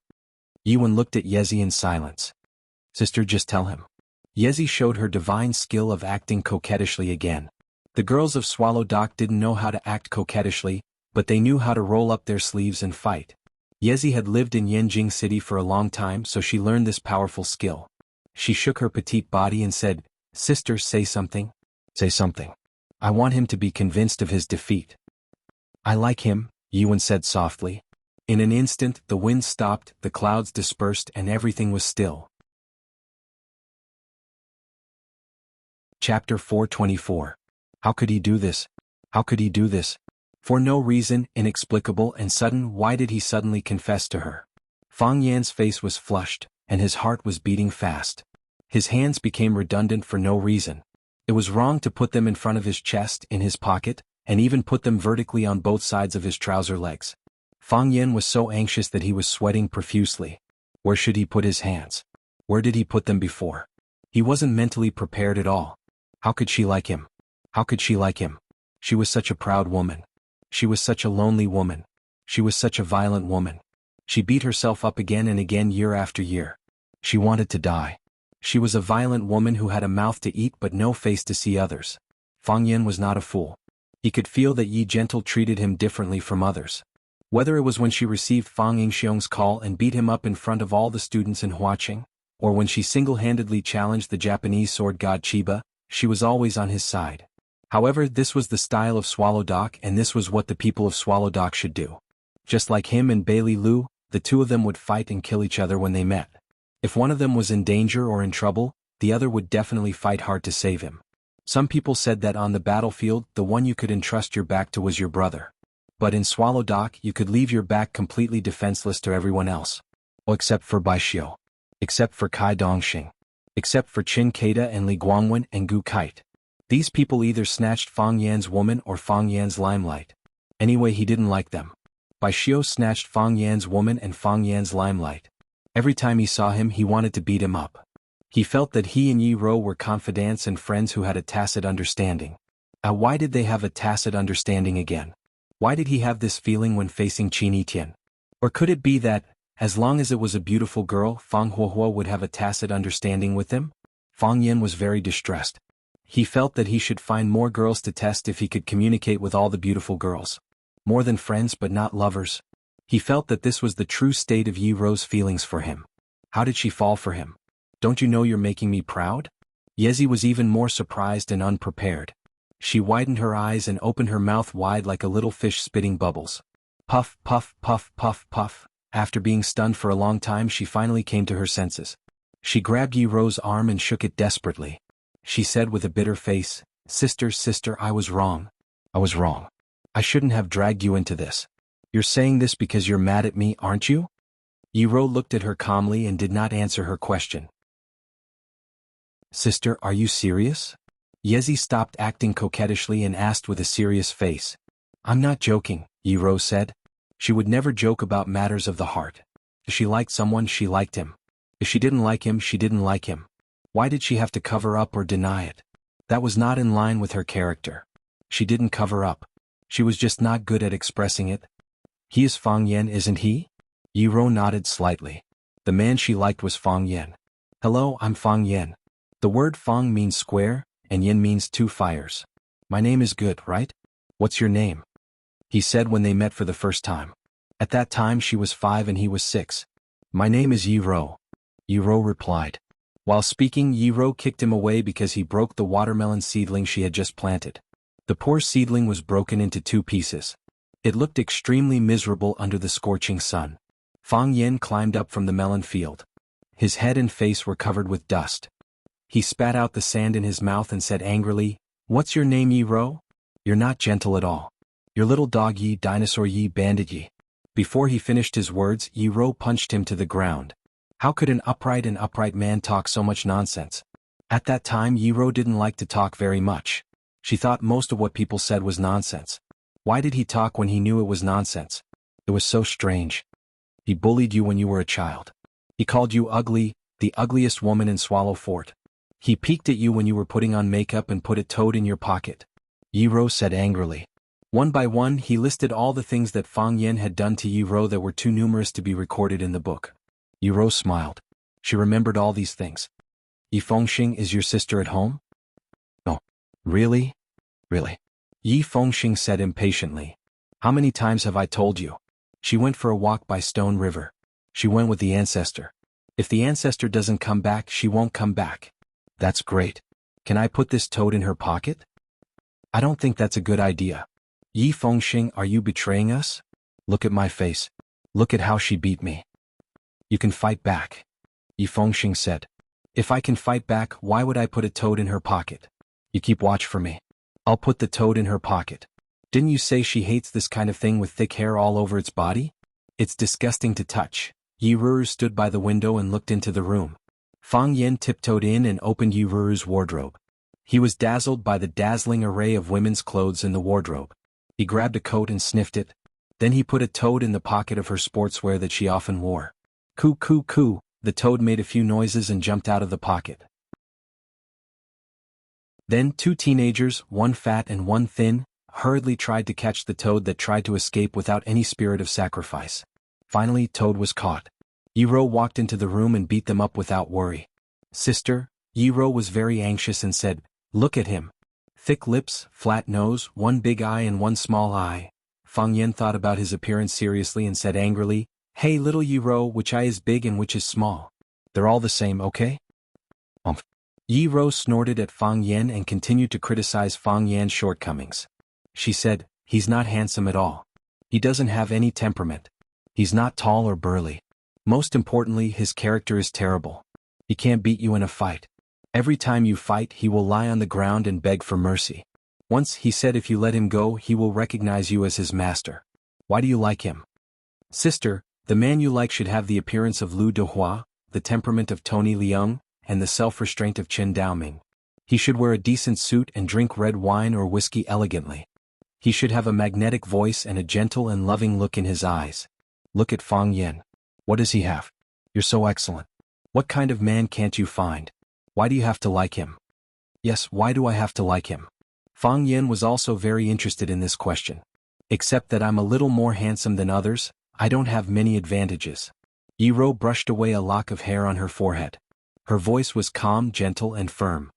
"But I just like it." "Sister," Yiro stamped her feet angrily. She knew her sister's character. No one could change her mind once she made up her mind. It was useless to say more. So, she pinched Fang Yan's arm hard and then turned around and ran to swallow Doc. "You're so annoying. You're so annoying." Yiro's angry shout came from afar. Yiro ran away shamefully or tactfully. Then only Fang Yan and Yiro were left in the boundless wilderness. Fang Yan looked at Yiro and Yiro looked back at him at the same time. She didn't hide. She wasn't shy or surprised. If it weren't for the redness at the base of her ears, it was almost impossible to find any emotion on her face. It was even more difficult to understand. She just confessed to a man. But it was as simple and common as drinking a cup of tea and eating an apple. Fang Yan looked at Yiro with gentle eyes and said in a magnetic voice, "Let's walk around?" "Okay." Yiro nodded. So Fang Yan took Yiro to the rape field further away. He didn't take Yiro to the stone river because it had the best scenery and the most people. When you were in love, you wished there were only you and her in the world. Crack crack, their shoes stepped in the snow. Because no one had ever been there, they were the first pair of pioneers. Fang Yan didn't say anything. Neither did Yiro. The atmosphere was dull, but they were very happy. The joy was like wheat sprouts covered by thin snow. They were not afraid of the cold and the heavy pressure. They tried their best to poke their heads out and see the new and magical world outside. Fang Yan walked a little faster and walked side by side with Yiro. He looked straight ahead and whispered, "Can I hold your hand?" Yiro didn't respond or object. Fang Yan knew that the girl's no objection was the best response. So, he stretched out his hand to Yiro's little hand carefully. He stretched out half of his hand and then retracted it. He reached out again unwillingly and then retracted it again. He tried several times but still couldn't hold Yiro's hand. He looked at Yiro warily and said, "If I hold your hand, you won't hit me, will you?" Chapter 425. It was not because Fang Yan was paranoid, but because he had suffered a lot from Yiro's punches. This woman usually didn't talk much, but she would beat someone up if she didn't agree with him. Although she said she liked him, who knew whether it was a trap or not? In the eyes of Fang Yan, a conspiracy theorist, Yiro deliberately said she liked him. When he wanted to hold her hand, she would fly into a rage and take the opportunity to beat him up. At that time, who could he reason with? Even if he went to Mr. Qin to seek justice, it was he who held the girl's hand first, wasn't it? The last time they met was when Qin Tian came over. The two girls fought openly and secretly, and Yiro suffered a little loss in front of Qin Tian. After Qin Tian left Swallow Dock, who knew whether she would keep the anger in her heart and find a chance to vent it on him? Women were all vengeful. Yiro stopped and looked at Fang Yan, who was standing in front of her with clear eyes. She took the initiative to reach out her hand to Fang Yan, and Fang Yan immediately made a fighting posture. "If you dare to hit me, I will fight back." "What do you want to do?" Fang Yan asked with vigilance. "Put your hand down," Yiro said. You don't want to suddenly throw me away, do you? Fang Yen still put down his hand, but his body was still a little stiff. Yi Rou took another step forward and took the initiative to put her two small hands in Fang Yan's big hands. Fang Yen exerted a little force and held that soft, warm and beautiful little hand tightly in his palm. Fang Yen was so moved that he was about to cry. He said with red eyes, "You really didn't hit me. I won't hit you in the future." Yi Rou said seriously. She was really serious when she said this. That was because she also realized that Fang Yen was very afraid of her. He was also very vigilant, as if she could beat him up at any time. Along the way, she reflected on herself and realized that she had indeed gone overboard with many things. For example, you shouldn't send him flying when he steps on his melon seedlings, because he might not be paying attention to his feet. For example, she shouldn't have knocked him to the ground and painted his face with lipstick when he peeked at her makeup, because he might not have done it on purpose. For example, she shouldn't have beaten him so brutally every time they sparred, because this hurt a man's self-esteem. A man's face still had to be protected, especially a man who loved to keep up appearances. I'm an insecure man. Fang Yen carefully felt the smoothness of Yi Rou's palms. How could the hands of such a violent woman feel so comfortable? Compared to the time when he was humiliated by it, this was simply the difference between heaven and hell. My family was poor when I was young and I was always bullied by the children in the village. After that, every time we sparred, I was always the one who lost. This is the first time I've lost and I only feel indignant. The second time I lost, I still couldn't accept it. After losing 5 or 6 times in a row for 5 or 6 years, I began to despair and felt that I might never be able to defeat you. I began to become sensitive and began to feel inferior in the crowd. Fang Yen held Yi Rou's hand, and the two of them walked on the country road like an ordinary couple. I was very angry at that time. I was angry at you for being so excellent. Isn't it enough for a girl to be beautiful? Why do you have to be so smart? It's unnecessary for you to be smart.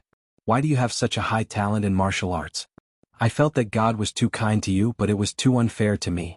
If someone told me that you were God's goddaughter, I wouldn't doubt it. Otherwise, why would God give you all the best things in the world? Do you know how much I wanted to defeat you at that time? Once I dreamed that I defeated you and I actually woke up with a happy smile. When I woke up, I found it was just a dream and I felt a little depressed.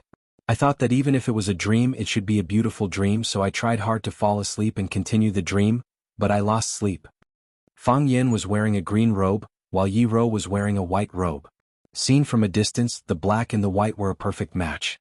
At that time, I met another girl.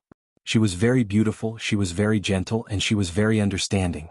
When I was sad, she would comfort me. When I was desperate, she would encourage me. When I was injured, she would clean and bandage my wounds. When I scolded you. Speaking of this, Fang Yen hurriedly glanced at Yi Rou and found that she wasn't angry, so he continued, "She would also scold you with me, blaming you for beating me like this.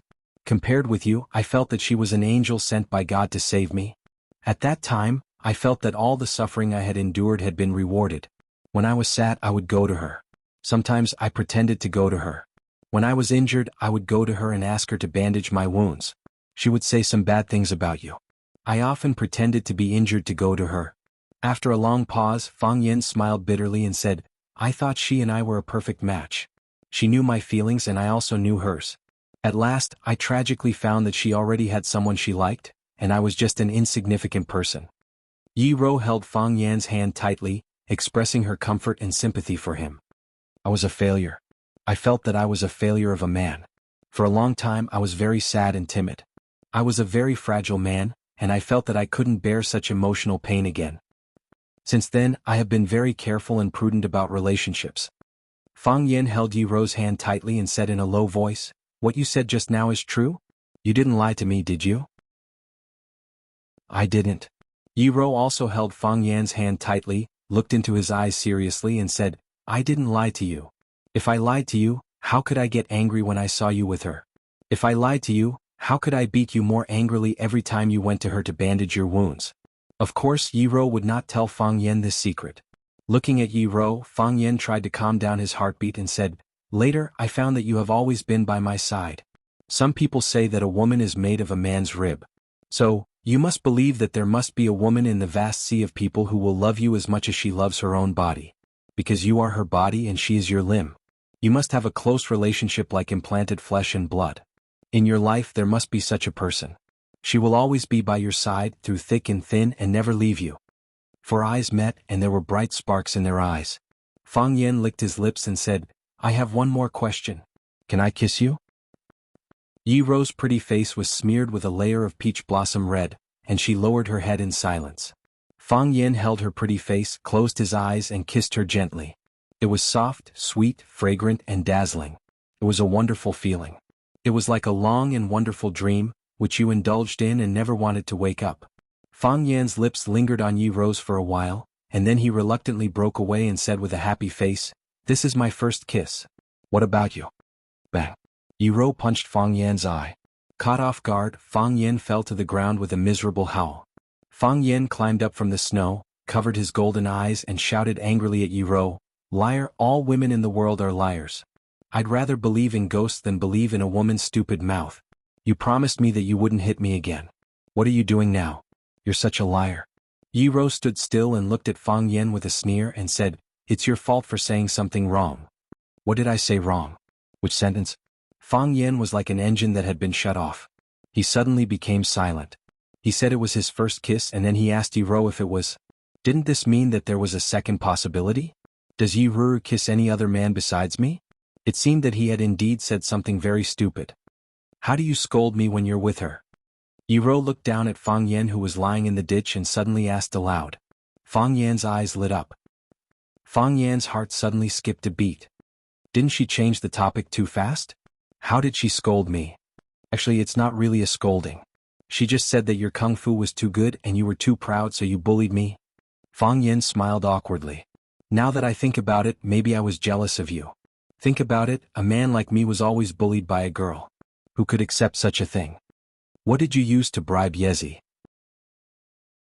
Yi Ro continued to ask. What bribe? Fang Yan asked with a confused face. How could I bribe Yezi? Yezi is your sister and your loyal confidant. What can I use to bribe her? If you didn't bribe her, would she drag me here for a walk? Would she take the initiative to greet you?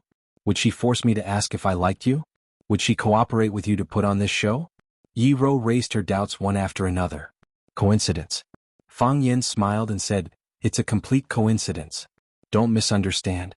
If you don't tell me the truth, I'll lie to you too. Yi Ro threatened. Fang Yan thought for a moment. If Yi Ro told him that she was lying when she said she liked him, wouldn't he suffer a great loss? So, Fang Yan decided to be honest and said, I promise to give her a box of black tortoise ointment. Yi Ro stepped on him again. Chapter 426.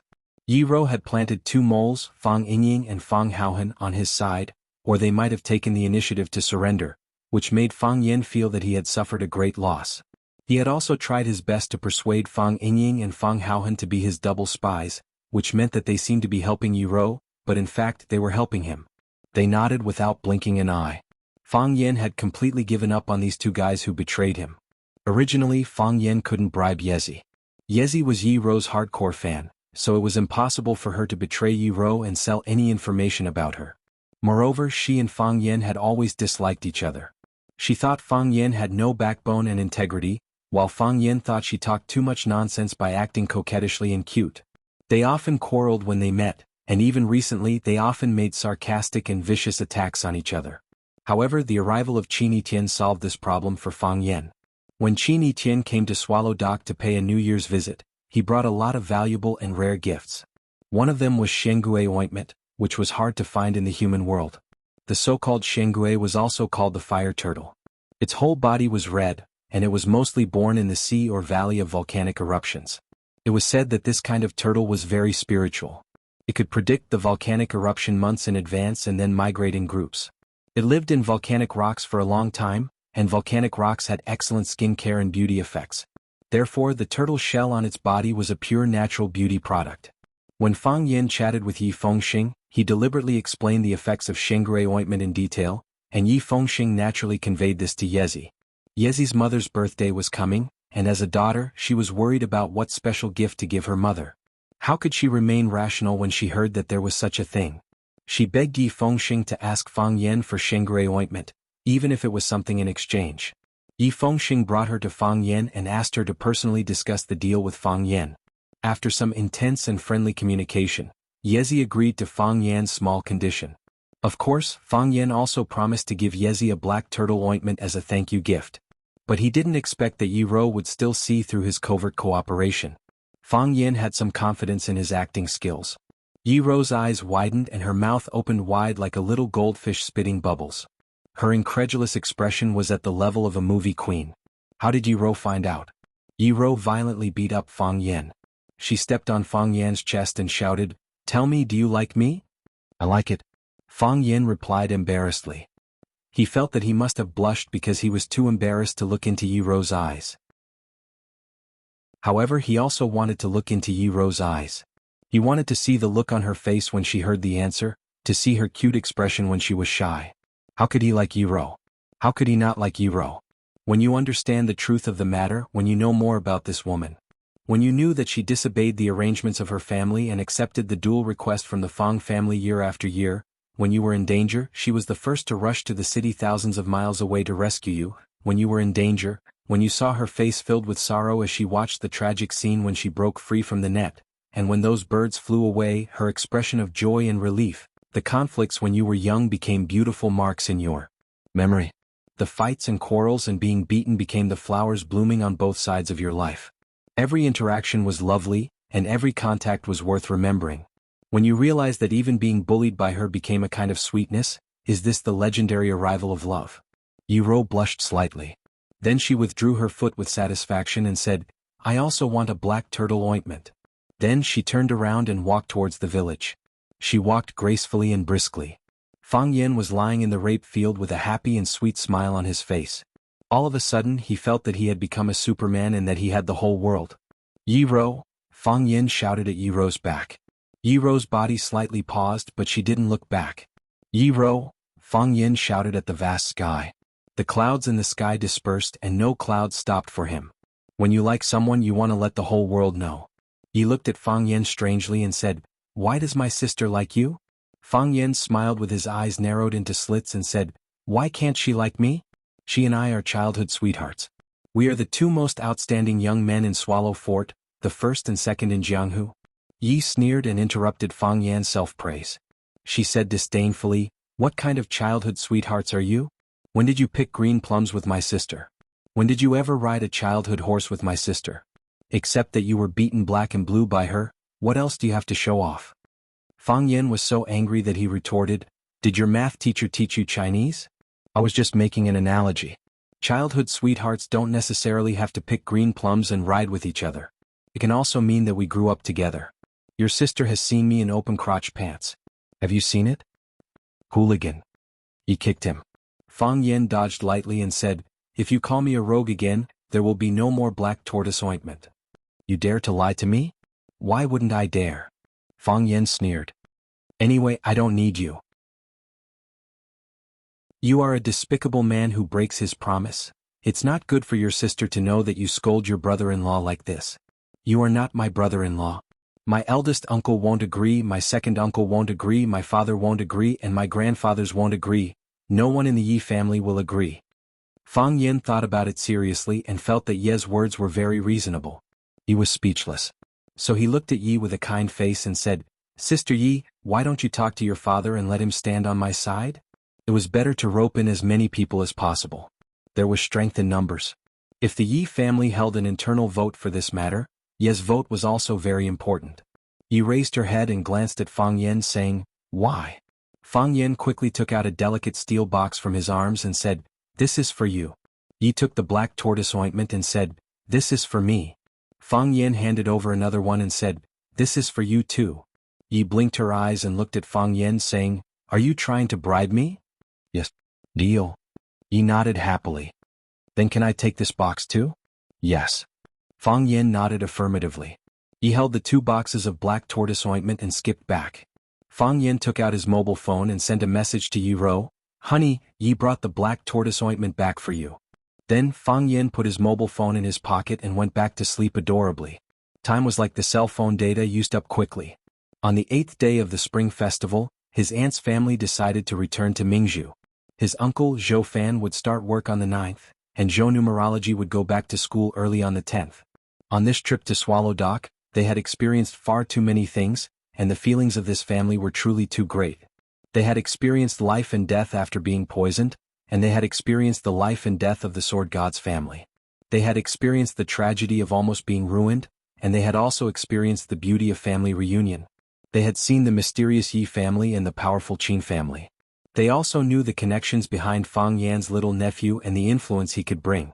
The previous disdain had turned into respect, and the previous neglect had turned into respect.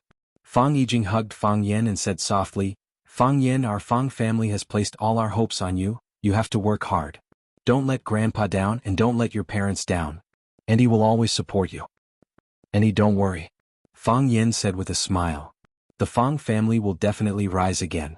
Yes, work is more important and you have to hurry up with finding a girlfriend." Fang Yijing said, "If you can't find a suitable one in Huaqing, go to Mingzhu and find Auntie. I'll bring a group of girls for you to choose from. If you like any girl, Auntie can help you get her." Fang Yan smiled bitterly and said, "Auntie, I'm looking for a girlfriend. Why do you make it sound like I'm picking girls in a nightclub? You have to go with the flow when it comes to relationships. Besides, do you think I'm someone who can't find a girlfriend?" Fang Yijing patted Fang Yan and said, "Don't be arrogant." Zhou Fan came over and shook hands with Fang Yan and said in a deep voice, "Thank you." Fang Yan laughed and said, "Auntie, we're all family." "Yes, we're all family." Zhou Fan nodded and said, "If you have time, go to Mingzhu and see your auntie. She's always talking about you." "I'll go." Fang Yan nodded. Zhou Mingli didn't like Fang Yan, but he didn't dare to offend Fang Yan. Under the pressure of his parents' eyes, he braced himself and walked over to greet Fang Yan and said, "Cousin, we're going back." Fang Yan patted Zhou Mingli's shoulder and said, "Young man, you're quite spirited. Come back next summer vacation, I'll show you what it's like to split bricks in the air." Zhou Mingli was so scared that his face turned pale and he kept stepping back. Fang Yingying pushed Fang Huwei out. The old man sat in a wheelchair, watching his daughter and son-in-law walk out of the courtyard with big and small bags in their hands. His smile was lonely and sad. Add a few more clothes, eat a few more mouthfuls of food, go out without mother's millet porridge, look at your face, touch your hand, then put blessings into your son's pocket. Now it's time to leave home, only then can I understand the worry of a mother who travels 1,000 miles. Chapter 427. On the 6th day of the new year, the core members of Swallow Fort's Handsome Men team gathered together again. They hunted 2 rabbits and a few pheasants in the back of the mountain. Zhu Ziden was lucky enough to catch a vegetable snake, and brought a few kilograms of dried mushrooms and vegetables from home to stew them in a big pot. A modified version of the dragon and phoenix fight was made. The broth in the pot was bubbling, and the fragrance made everyone swallow their saliva. Swallow Fort didn't have to worry about food and water, and they were fed well during the new year. But for some reason, no matter how good the food at home was, it couldn't compare to a big pot outside.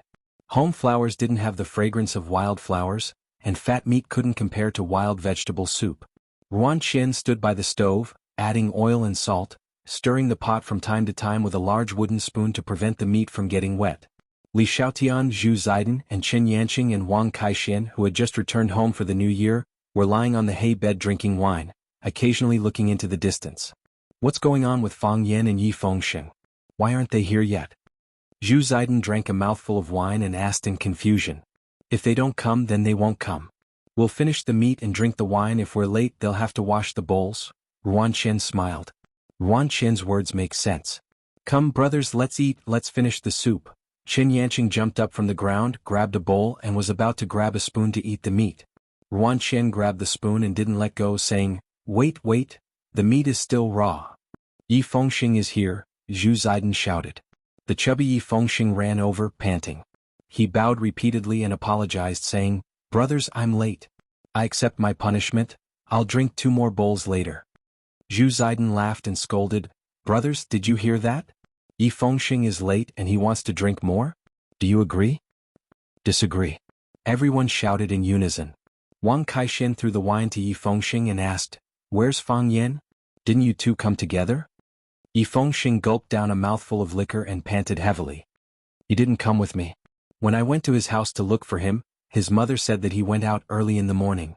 "You went out early in the morning? Where did he go?" Everyone looked at each other. No one knew where Fang Yan was. All right, you don't have to worry about him." Yi Fengsheng waved his hand and said, "That kid is as sly as a fox. Even if we all die, he will still be alive and kicking, happily hugging a beauty and drinking wine. You're the one who hung up. How can you say such inauspicious things during the new year? That's right, no ivory comes out of a dog's mouth. Yi Fengxing's words caused everyone to explode, and Zhu Ziden even kicked his butt. If you took the initiative to get hit and scolded by others, then you are a brother. Those who took the initiative to beat and scold you were your enemies. He's coming, he's coming. Wang Kaishan pointed in the direction of Shihizi and shouted. Everyone looked over, and then everyone's expression became sluggish. It was as if they had seen a white rabbit and a big bad wolf holding hands. It was a funny and strange scene. This can't be real, right? Zhu Ziden asked with her mouth wide open. Our eyes must be playing tricks on us, Ruan Qian said. The fat on Yi Fengxing's face trembled and he cursed fiercely, this bastard. Fang Yan walked over holding Yi Rou's hand and said with a smile, Sorry we're late. Everyone's gaze was fixed on Fang Yan and Yi Rou's tightly held hands. Zhu Ziden gritted her teeth and looked at Fang Yan saying, You're not going to tell us that this is real, are you? Oh, I forgot to introduce, Fang Yan said with a smile. She's Yi Rou. Everyone's gaze toward Fang Yan became murderous. Who didn't know that she was Yi Rou? What shocked everyone was why Yi Rou appeared in front of them hand in hand. Didn't she always hit you? Didn't you hate her the most? Why did you manage to win the hearts of all the lovers of Swallow Dock? Yi Rou was a special existence in Swallow Dock. Almost all the boys of her age thought she was excellent, beautiful, and a goddess. However, no one would have the courage to strike up a conversation with her to please her. She was a goddess worshipped by everyone. The goddess should sit high up on the altar and accept the worship of the people. She walked down the altar on her own initiative and walked hand in hand with the man who was considered the least successful in their circle. Such a scene was too visually shocking. This was also the reason why everyone was so surprised but couldn't ask because of Yi Rou's presence. She's my girlfriend, Fang Yan said embarrassedly. You should call her sister-in-law. Zhu Ziden was extremely angry and said, I'm older than you. How can you call her sister-in-law? Fang Yan looked at Yi Rou with a smile and said, They all thought you were barbaric and violent before, so they don't respect you much now. Don't be angry with them. So, Zhu Ziden hurriedly greeted Yi Rou respectfully and bowed. Hello, sister-in-law. Hello, sister-in-law. Wang Kaishan and Chen Yanqing also hurriedly came to greet Yi Rou. This officially confirmed the relationship between Fang Yan and Yi Rou.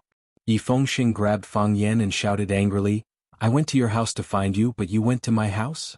Yes. I chatted with the ancestor for a while and drank a cup of Maojian tea. When Rou finished practicing, we came over together, Fang Yan said with a smile. You're not late, right? You and my sister are really together? Exactly what you think. Fang Yan said with a smile. Don't you think we're a good match? A good match. Yi Fengxing glanced at Yi Rou and didn't dare to continue. He was also quite afraid of his sister, even though Yi Rou had never hit or scolded him. Ruan Qian was smarter. He found a big bowl and scooped a big bowl of meat soup for Yi Rou. He smiled and said, Sister-in-law, it's time to eat. Thank you. Yi Rou blushed and took the bowl of meat soup. Fang Yan took the initiative to get a bowl of meat soup and sat cross-legged on a pile of licorice with a few friends. He said, The date of departure has been decided? I'm leaving tomorrow, Zhu Ziden said. To the North Sea. These years, my cultivation has been obstructed. I've been eating and waiting for death every day. This kind of life is really boring. I should have left long ago, Fang Yan nodded and said, This Swallow Dock is good, but it's too comfortable. A peaceful mind is suitable for cultivation, but a murderous mind is suitable for improving martial skills. The border is a good place. Kill a few more brats who invade our territory and maybe you'll break through again. I'm not in a hurry. But my family has already arranged for me to go to Flower City in a while. My brother is developing in the north, so I'll go to the south. Li Xiaotian said with a smile. At that time, Fang Yan will have to take care of me. Don't worry.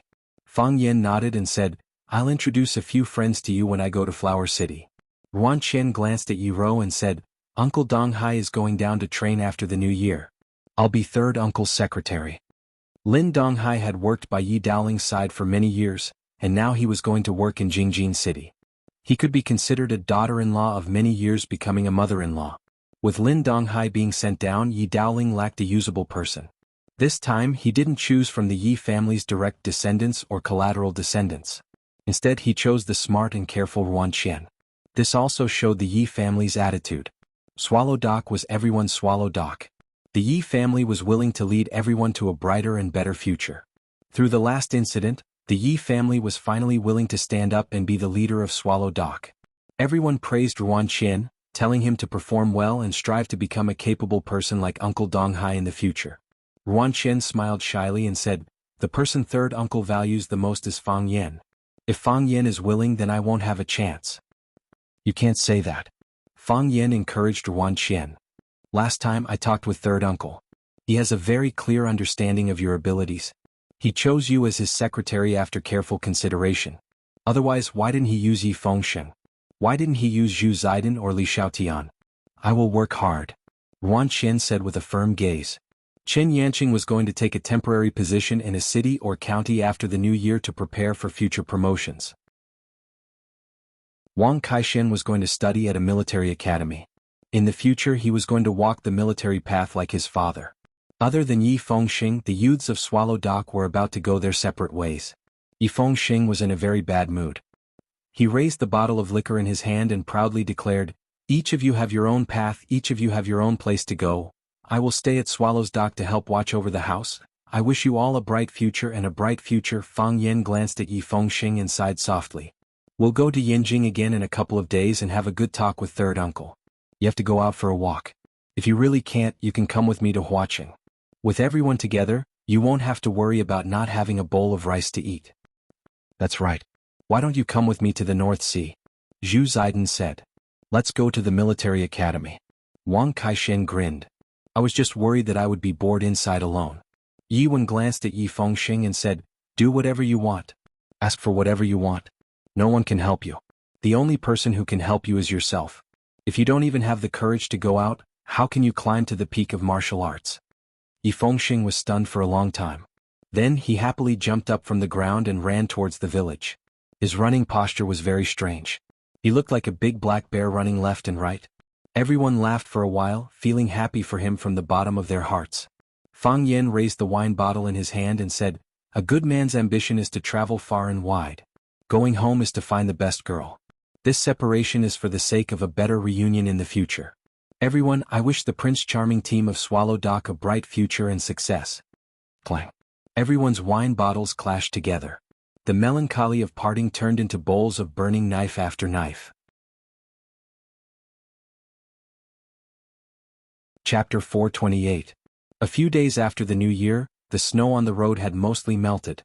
However, an even bigger snowstorm had covered the road, covering the wheat sprouts and leaves that had just emerged from the snow. The elders of Swallow Dock shouted that the snow was a sign of a bountiful year, and that there would definitely be a good harvest this year. No matter what status they had in the outside world, they were simple and pure farmers in Swallow Dock. Kacha-kacha, the car rolled over the hard, frozen ground. Every time the tires rolled, the sound of ice and snow being crushed could be heard. These beautiful spirits were both tenacious and fragile. Fang Yixing was driving very slowly. The black Buick sedan was like a giant tortoise slowly climbing on the surface of the snow. Fang Yixing had been very busy these past few days. His art exhibition was going to be held at the glittering Jewel Hall. After Fang Yixing had given up on martial arts, he had focused all his attention on writing poetry and painting. As a result, he had always been ridiculed by the people of Swallow Dock. After so many years of hard work, he had finally achieved something in this area. It was indeed something to be happy about. "If I can't become a brilliant martial artist, then I'll become a brilliant painter." Fang Yixing had a kind smile on his face. "That way I won't be embarrassed by that kid, right? You don't know, but when our old man talks about that kid, he's so excited that he can't help but sing. It's us brothers who have disappointed Master too much. That's why he has placed more of his hopes on Fang Yan. When the art exhibition is held, I'll invite sister-in-law and Fang Yan over to take a look." Wang Dong said with a smile. "They'll definitely be proud of you when they see your work." Wang Dong was Fang Hui's disciple, and also Fang Yixing's junior brother. Later, because he cultivated too hard, his qi was torn apart, causing his internal energy to leak out. Fortunately, he was discovered in time by Mo Qingdi, who used the great art dispersal technique to disperse the violent energy in his body through his acupuncture points and countless hairs. This saved his life. However, from then on, Wang Dong was cut off from the path of martial arts, and could no longer gather internal energy. If he used too much energy, his whole body would ache. Wang Dong remained in the Fang family and became a member of the Fang family. He helped the Fang family manage some of the family's businesses.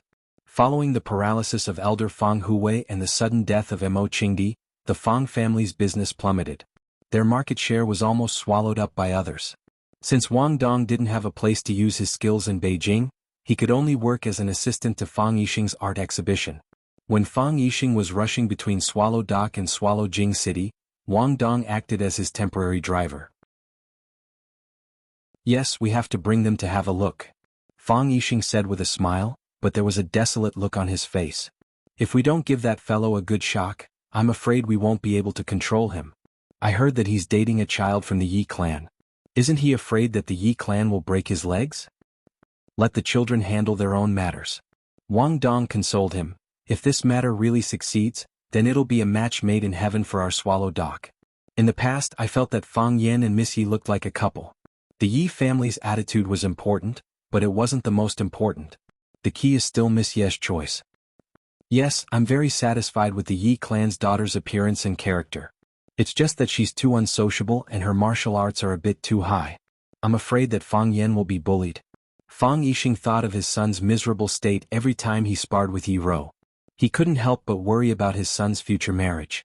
If he married a girl like Yi Ro, wouldn't he get beaten up every 3 days and beaten up every 5 days? When it came to marrying a wife, it was naturally better to have a virtuous and loyal wife. Wang Dong laughed heartily. "Senior, there's no use worrying about this. Miss Yi is proud and arrogant. There are quite a few youngsters in Swallow Jing who like her. However, Fang Yan was able to succeed. Naturally, he has his outstanding points. Moreover, who knows if this is someone's private affair and Fang Yan enjoys it." Fang Yixing was a bit angry. He thought to himself, could it be that my son was born to be so cheap that he likes to be beaten? Bah! The car window was hit by a huge object, causing a muffled sound. Bang! Wang Dong slammed on the brakes. The heavy car skidded a few times on the layer of ice and snow before coming to a stop. Wang Dong didn't immediately open the car door to check. Instead, he sat in the driver's seat and looked around vigilantly. The red and white object had already slid to the ground. A shocking brownish-red bloodstain had fallen onto the car window. From the color of the bloodstain, it could be seen that the object had already been dead for a long time. "What was it?" Fang Yixing asked. "I don't know," Wang Dong said. "I'll go down and take a look." "No need.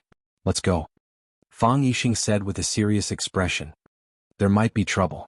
Wang Dong didn't say anything else. He prepared to start the car and leave this dangerous place. He had practiced martial arts for many years. Even though he had lost all of his qi, his intuition towards danger was still quite sharp. "It's too late," Fang Yixing said. It was indeed too late. In front of the car stood a mysterious person completely shrouded in a black robe. He appeared like a ghost, like a wandering ghost in the wilderness. Trying to be mysterious, Wang Dong clenched his teeth and started the car. He slammed on the accelerator and charged towards the black-robed person. Boom! The car ran over the black-robed person's position, but the black-robed person had already disappeared. Wang Dong didn't dare to slow down. The car maintained its high speed as it sped towards Swallow Dock. As long as they returned to Swallow Dock, or rather as long as they got close to it, they would be truly safe. He believed that no one would dare to behave atrociously in Swallow Dock. Because the ground was too slippery and the car was moving too quickly, the car's tires skidded left and right. From time to time, it would jump into a nearby ditch. Wang Dong gripped the steering wheel tightly and tried his best to control the direction of the car so that it wouldn't jump into a ditch or flip over. Wang Dong's forehead was covered in sweat and the hair on his body stood on end. His palms were also drenched in sweat as he continuously adjusted the steering wheel. They'd already sped for quite a distance, but Wang Dong was still very clear that they hadn't escaped from danger. That feeling of fear was like a shadow following the body. It was as if the mysterious black-robed person was standing behind you and looking at you with a sneer. Fang Yixing's expression was as gloomy as the color of the sky. He scanned his surroundings for the black-robed person's whereabouts. It was impossible for the black-robed person to be a specter. He also didn't believe that there were any specters in this world. There was a notorious assassin organization in the Arab world that was named after specters. However, Fang Yixing knew that the black-robed person they'd seen was definitely not a member of that assassin organization. He'd already appeared once on New Year's Eve. At that time, he'd wanted to borrow Zhou Fan's hands to take the lives of the entire Fang family. Now he'd appeared once again. This time he only wanted to take his life? Fang Yixing's nerves were extremely taut.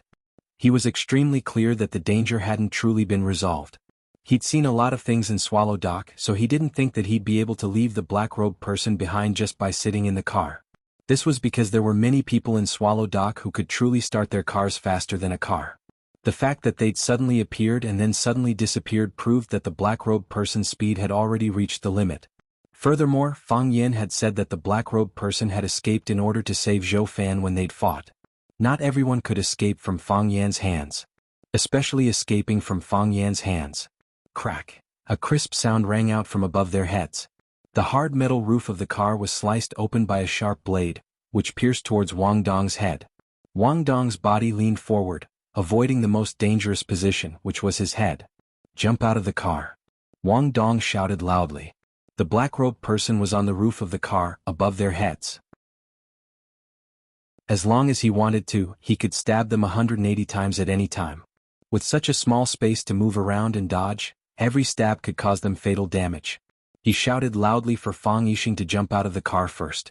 After Fang Yixing jumped out of the car, he'd drive the black-robed person towards the deep ditch on the side of the road. Perhaps that way he'd be able to buy his senior brother a minute to escape. Even 30 seconds was fine. Bang. Fang Yixing didn't hesitate. He pushed open the car door and jumped out. His body rolled on the snowy ground, then he crawled up and threw himself in the direction of the car. He didn't run away. He wouldn't abandon his brother and escape by himself. Moreover, he was extremely clear that even if he wanted to escape, his chances of success were extremely low. If he stood together with his brother and gathered all of his weak strength together, then perhaps he'd be able to struggle for a chance at survival. When Wang Dong heard the sound of a car door opening behind him, he forcefully turned the steering wheel and drove the black-robed person towards the deep ditch on the side of the road. Don't you like to hitch a ride? He wanted to bring the black-robed person into the ditch. Crack. Another blade pierced through the roof of the car. This time it was still aimed at the top of Wang Dong's head. Wang Dong's body leaned towards the back seat, but because he was too slow, the blade sliced off the tip of his nose. Fresh blood violently gushed out, quickly dyeing his mouth and clothes red. His mouth was filled with large mouthfuls of blood. Even if he coughed, he'd spit out blood. He firmly stepped on the accelerator. Even if he died, he'd drag the black-robed person down. Crack. Another blade pierced through. This time the blade was both fast and ruthless. It directly pierced through the top of Wang Dong's head. Wang Dong opened his eyes wide with unwillingness. His hands powerlessly fell to the ground. The forcefully twisted steering wheel quickly returned to its original position, emitting a whining sound. At this moment the car leapt into the air and fell towards the deep ditch on the side of the road. Finally he bought his senior brother a minute of time. Even if it was only 30 seconds, he was willing to trade his life for it. Chapter 429. The people of Swallow Dock believed that a teacher for a day was a father for life. Since Wang Dong was Fang Hui's disciple, Fang Hui was his father. Wang Dong and Fang Yixing weren't just fellow apprentices, they were blood brothers. It wasn't about whose life was more precious, nor was it about who was more qualified to live. Wang Dong had his own family, wife and child. In the eyes of his wife and child, his life was even more precious than Fang Yixing's. His life was more important than anything else. Wang Dong was willing to fight for a minute or even 30 seconds for his senior brother. He valued friendship over life and death. This was Wang Dong's way of repaying his debt of gratitude. It was rough and deep. The black Buick flew through the air for a short period of time. Because there was a knife stuck in its head, and the handle of the knife was still clamped onto the metal roof of the car, Wang Dong's body wasn't thrown into the air. Clang. Both the man and the car fell into a deep ditch. The ditch was deep and narrow, making it hard for the car to get out of it. The black-robed man tapped the roof of the car with his toes, and his body jumped high into the air. His black robe fluttered in the wind, making him look like a flying bat. He really did look like a black animal, and his ability to stay in the air was astonishing. The black robe flew through the air for a long distance before gently landing on the ground. The mud didn't splash, the snow didn't rise, and the snow didn't leave a trace. Fang Yixing jumped very quickly, but he still couldn't catch up to the speed of the tragedy. When he jumped into the ditch, he pulled out the knife from the roof of the car and dragged Wang Dong's body out. Wang Dong's head and body were already dyed red by his own blood. His eyes were wide open and blood flowed into his eye sockets. The whites of his eyes had also turned blood red. He was extremely unwilling to accept this. Wang Dong, Fang Yixing hugged Wang Dong tightly, helping him warm up his body that was gradually turning cold. When a person died, the heat would dissipate. Fang Yixing didn't grieve for too long, because he had more important things to do. He took out a handkerchief from his pocket and wiped Wang Dong's eyes, wiping the blood from his eyes. However, there was a large hole in his head, and it was still bleeding non-stop. Just as he wiped it clean, the blood gushed in again, dyeing his eyes red. Therefore, Fang Yixing could only force him to close his eyes. He took off his woolen coat and covered Wang Dong's head, face and body. Afterwards, he picked up the blade that the black-robed man had used to cut open Wang Dong's skull. He tore off the tie around his neck and tied it around Wang Dong's arm. In the end, he tied his necktie into a dead knot, and the knife became one with his body. Fang Yixing stood up and stood in front of the black-robed man again. The black-robed man raised his head. The eyes covered by the black hat were as cold and vicious as those of a wild beast. He looked at Fang Yixing and said, "The people of Swallow Dock, are they not afraid of death?" "I'm afraid of death," Fang Yixing said. "It's good to be alive. No one wants to die." "Why isn't he afraid?" The black-robed man pointed at Wang Dong, who was lying on the ground. "He's called Wang Dong. He was originally a beggar. When his hands and feet were about to be broken and he became a cripple, my father rescued him from the hands of the underground beggar clan. From then on he became a member of the Fang family. His life was given to him by my father, and his dignity was also given to him by my father. We gave him life, so he used his own method to return a life to the Fang family. We gave him dignity to live, so he chose to die with dignity." Fang Yixing looked at Wang Dong and said softly, "He's a hero." After he died, his corpse was buried in the Fang family's ancestral cave, and his spirit tablet was enshrined in the Fang family's ancestral shrine. As long as the Fang family continues to plant terminated meridians, his incense will never be extinguished. He was explaining to the black-robed man, but it was more like he was giving Wang Dong a guarantee. A hero cherished a hero. In order to save him, Wang Dong gave up his life, so he wasn't stingy in giving him the most important thing that Wang Dong cared about the most. The black-robed man muttered to himself for a long time, then said in a hoarse voice, "The dignity of living, the freedom of life, the ancestral cave and the ancestral shrine, it's truly enviable. I don't have any of these things. A lonely ghost like me will be thrown into the wilderness or a mass grave after I die. My corpse will be torn apart and eaten by vultures or wild dogs. There's no ancestral cave to bury me in, but there's still incense to burn. No wonder he was willing to die to save you."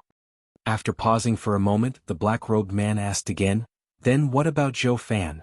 He's a greedy, cowardly, selfish and cold-hearted person. The reason why I chose him was because I originally thought that he was the same type of person as me. Why did he also choose that method? He'd rather sacrifice himself than poison the soup?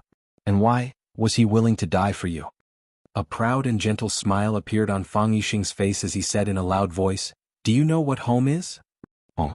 The black-robed man thought about it seriously. He really didn't know what home was. What exactly was home?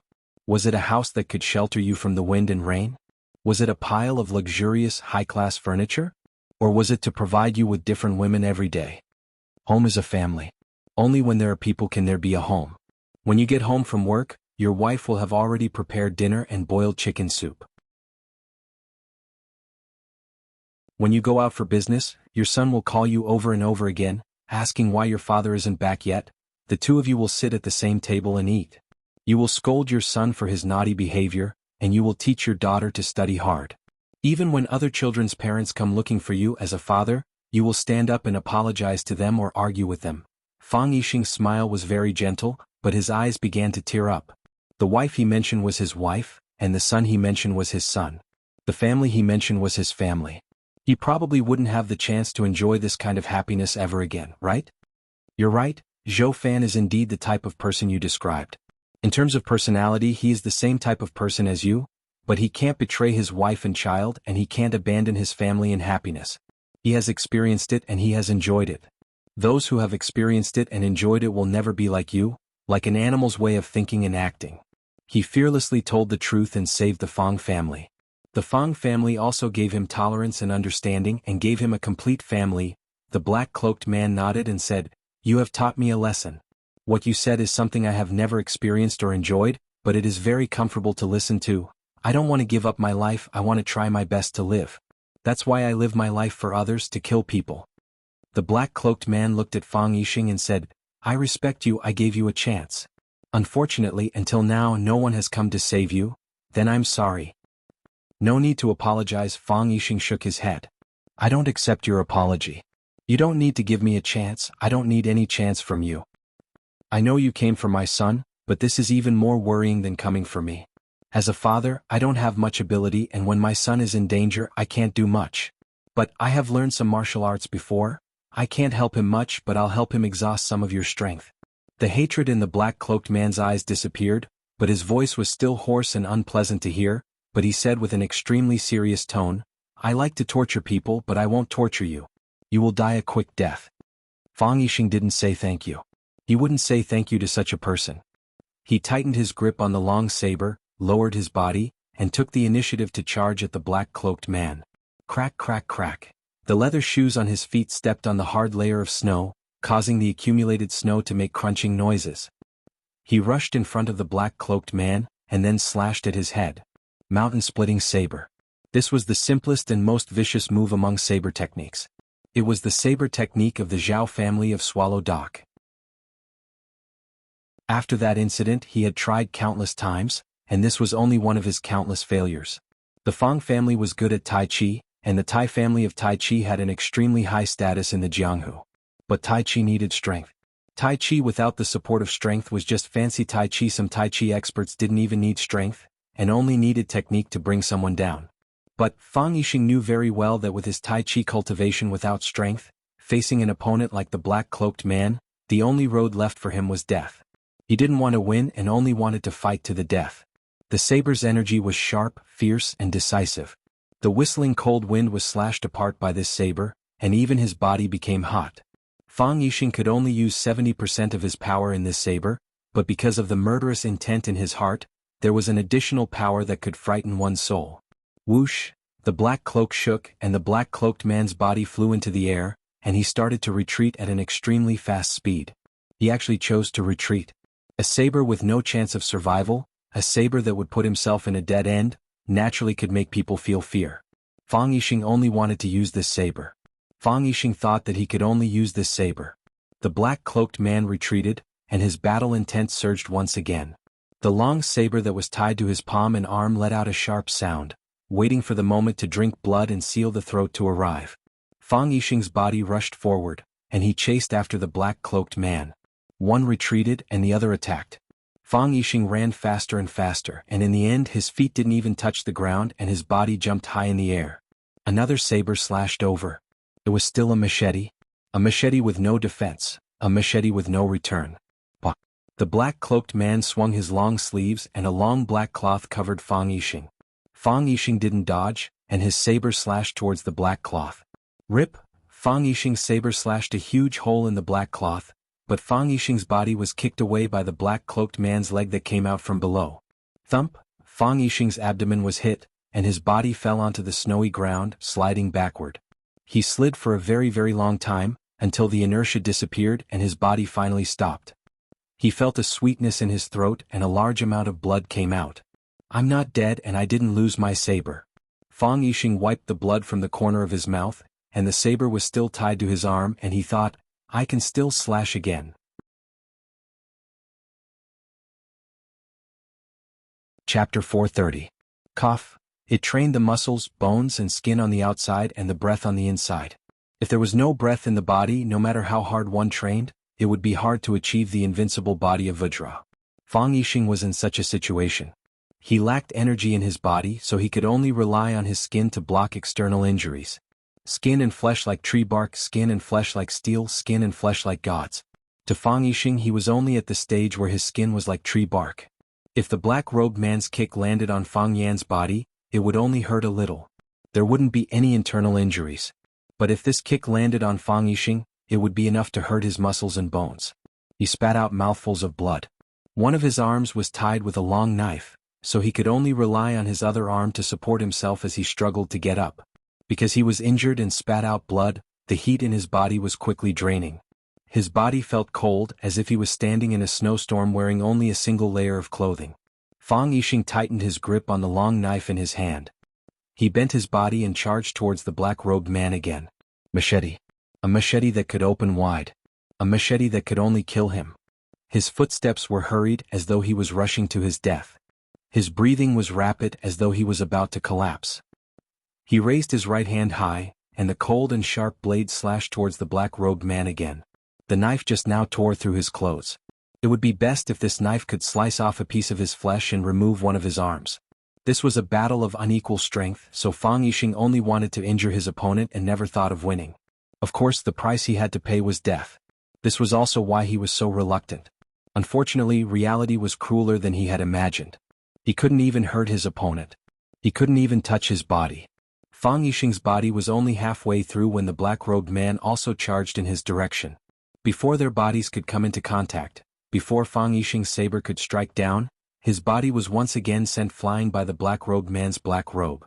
Whoosh! Fang Yixing's body staggered backwards, but he didn't fall to the ground again. The black-robed man continued to charge towards Fang Yixing. As he caught up to Fang Yixing, he sent him flying once again. Then he chased after Fang Yixing again and sent him flying with another kick. Bang! After being struck repeatedly, Fang Yixing finally lost his balance. His body lay on the ground like a huge ice ball on the ice, being pushed back and rolling non-stop. Fang Yixing stabbed the long saber in his hand into the frozen soil under the snow. The frozen ground was quickly sliced open by the blade. Fang Yixing's arm strength was not enough to stab the blade any deeper.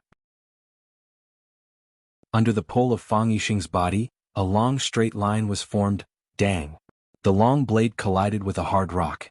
Fang Yixing's body stopped once again under the rock's obstruction. This time the injury was more serious than the previous one. Fang Yixing lay on the ground and coughed loudly. Then a large amount of dark red blood spurted out from his mouth. The blood flowed back into his mouth and into his throat, causing him to cough even more violently. The corner of his mouth was dyed red with blood, and his face was purplish red. Large drops of tears flowed down his face. Cha-cha-cha, the sound of footsteps came closer. The black-robed man stood beside Fang Yixing and looked down at him. He said, "Do you still want to get up? Give up, it will be more comfortable this way. I respect you. You are one of the few people I am willing to respect. Just like the person I killed earlier, everyone is afraid of death but you are not. I respect those who can do things that I cannot." Fang Yixing wanted to say something, but the blood in his throat caused him to cough again. He coughed until his lungs were torn apart. Only when he felt slightly more comfortable did he use his two arms to get up. The long saber tied to his arm had cut his palm and blood flowed down the long saber. He used all his strength to sit up and then used the tip of the long saber to stand up. His whole body was in great pain and his internal organs were seriously injured. He struggled to stand up straight and raised his head to look at the black-robed man who was one step away from him. The long saber in his hand slashed at the black-robed man again. Bang! Fang Yixing's body was once again sent flying in the air, then heavily fell to the ground. His body was lying in the snow. No matter how hard he struggled, he couldn't get up. Blood was still bubbling up from the corner of his mouth as he stared at the sky, unwilling to give up. Why can't I just slash down? Cha-cha-cha, that damned voice appeared once more. It didn't sound like a grown man's footsteps, but more like the noise of a cat or rabbit stepping on the snow. Even his footsteps were so light that if he wanted to hide himself, no one would be able to detect him. The black-robed man looked at Fang Yixing's despairing eyes and said, "I don't have what you said, but I'm still alive." He crouched down and reached for Fang Yixing's neck. He liked to torture people, especially his opponents. But he just promised Fang Yixing that he wouldn't torture him and would let him die a quick death. Pain and fast. He was a man of his word. Chi. A red golden-striped snake scuttled to his side. After sniffing his black robe for a while, it crawled up his arm with great familiarity. It lay on the black-robed man's palm and hissed at him. It wasn't showing off but rather acting like a spoiled child. The black-robed man stroked the golden-striped snake's head with a stiff but warm smile on his face. "I didn't think there would be a day like this," the black-robed man sighed. "You will also become someone else's snake slave." Cha, cha, cha, the same sound as when he walked, the same rhythm. A thin figure appeared behind him. This was a man wearing a white linen robe with only one eye on his face. An extremely ugly man, so ugly that you'd blame the heavens for being so cruel and unfair to him. "I know it's you," the thin man said. "I've been looking for you. The way you ran, the way you hid yourself. The way you hunt, even the way you use a blade to peel off the skin of each animal before roasting it, letting the blood fill their bones and flesh. I know it's you, The black-robed man stood up with the golden-striped snake in his hand, then turned to look at the thin figure. Just now he asked me what my home is, the black-robed man said. I've thought about it for a long time. The only thing I can think of is you. I think if I had a home it would be in Xiangxi with you and your younger sister. A home with people is a home, and right now there's no one at my place. My younger sister was taken away. They're using her to threaten me, making me kill for them, the thin figure said. I can't refuse because I only have my younger sister. I know, the black-robed man said with a hoarse voice. I'm leaving. You only have your younger sister. Why do you have to leave? Because I'm the same as you, the black-robed man laughed. His voice was even more ear-piercing. It was as if there was a small hole in the middle of his throat, and when he spoke or smiled, wind would blow in through that hole. I've become someone's snake slave. The people of Xiangxi all worship us as kings, but our fate is just to be slaves who kill and set fires for others. And not human slaves but snake slaves. We don't deserve to be human. Who can catch you? Who can catch me? The black-robed man laughed even more exaggeratedly. It was so unpleasant that people wanted to cover their ears. We're just monsters covered in poison compared to those big shots. What are we? As long as they have the heart, as long as they have the need, we can become their prey at any time, just like how they can throw ferocious tigers and swift cheetahs into a hunting park for people to hunt at any time. The difference between us and those tigers and cheetahs is that we're tools to help them hunt. A long time ago, when you taught me how to raise snakes, you knew this would be your fate, right? Yes, the black-robed man said without hiding anything. My master is also someone's snake slave. I thought I was an exception, but I'm not an exception. I hope that you could be an exception, but you're not an exception. Perhaps there will never be an exception. The skinny man pointed at his empty eye socket and said, I gave my snake eye to him. So you have to work for him. The black-robed man nodded in understanding. If you don't work for him, he'll crush your snake eye and make you bleed to death. If that happens, you won't be able to save your sister. Yes, the skinny man said. My mission is to protect him from harm. So I can't let you kill him. If he dies, I'll die too. My sister will die too. I've searched for you for so long, I've chased you for so long, lost you countless times, and then tried my best to find you again, because I'm worried that you'll kill someone. I'm worried that you'll kill the person I want to protect. The black-robed man pondered for a bit, then took off the black robe on his head. His hair was as messy as a pheasant's nest, some were sticking close like cow's hair, some were sticking up like weeds. The left side of his face was slashed with countless cuts that crisscrossed each other in a disorderly manner, like a spider web that caused one's heart to palpitate. There was a sarcoma on the right side of his face, a brownish-red colored sarcoma. There were also countless tiny holes on his face, as if a terrifying monster was living in each of them. Similar to the skinny man, he also had a single eye. He didn't have a name, but those who knew him called him the Snake Lord. He was the previous Snake Lord, the current Snake Lord's master. Chapter 431. If the current snake monarch was ugly, then the previous snake monarch, the black-robed man, could only be described as disgusting. Some people would become infatuated just by looking at them, while others would vomit just by looking at them. Without a doubt, the black-robed man belonged to the latter. The brown sarcomas on his face and the countless deep holes made it impossible for anyone to look at his face for too long. That was the cruelest punishment for oneself. If the police asked you if you wanted to confess, and if you didn't confess, they would drag the black-robed man in and force the suspect to look at his face for half an hour. Wouldn't that be even more effective than using a blinding light? There was indeed a dark scar on his throat, but it was hidden by the shadow when he wore his hat, so it was hard to see. Perhaps this was the reason why he sounded like he was being torn apart when he spoke. The black-robed man looked at his disciple and smiled. Look, I only have one eye, and I've also offered my snake eye. I'm a snake slave, so I have my own mission. The black-robed man pointed at Fang Yixing, who was lying motionless in the snow, and said, My mission is to kill him as well as a few others. There are others, that is my task. The skinny man's expression changed. You're my Shifu, you saved me, you raised me, everything I have was given to me by you. I don't want to stand in front of you, I don't want to clash with you. But Shifu, you can't kill him. If you kill him, I'll have to die. If I die, my younger sister will also die. I can die, but my younger sister can't. So, in your heart, your younger sister is more important than Shifu? The black-robed man asked softly, like a kind elder talking to his own child. He had never spoken to anyone with such a tone, except for his disciple standing in front of him. The skinny man seriously thought about it, then replied, "Yes, I originally thought that Sherfu should be more important, but in my heart, my younger sister is more important." The black-robed man laughed. His laughter was as unpleasant as ever. "She is your younger sister, and also your only companion. You're in love. You don't know, do you?" Well, the skinny man uttered these two unfamiliar words in bewilderment. He didn't know what kind of feeling it was. Or was it a state? There's a saying in ancient times that kings don't see kings. When the previous monarch died, the next monarch would be appointed to take over. Only when the previous snake monarch dies will the next snake monarch be born. The black-robed man looked at his skinny disciple, the only person he still cared about in this world, and said, "That's why I knew you were tracking me and I didn't want to see you.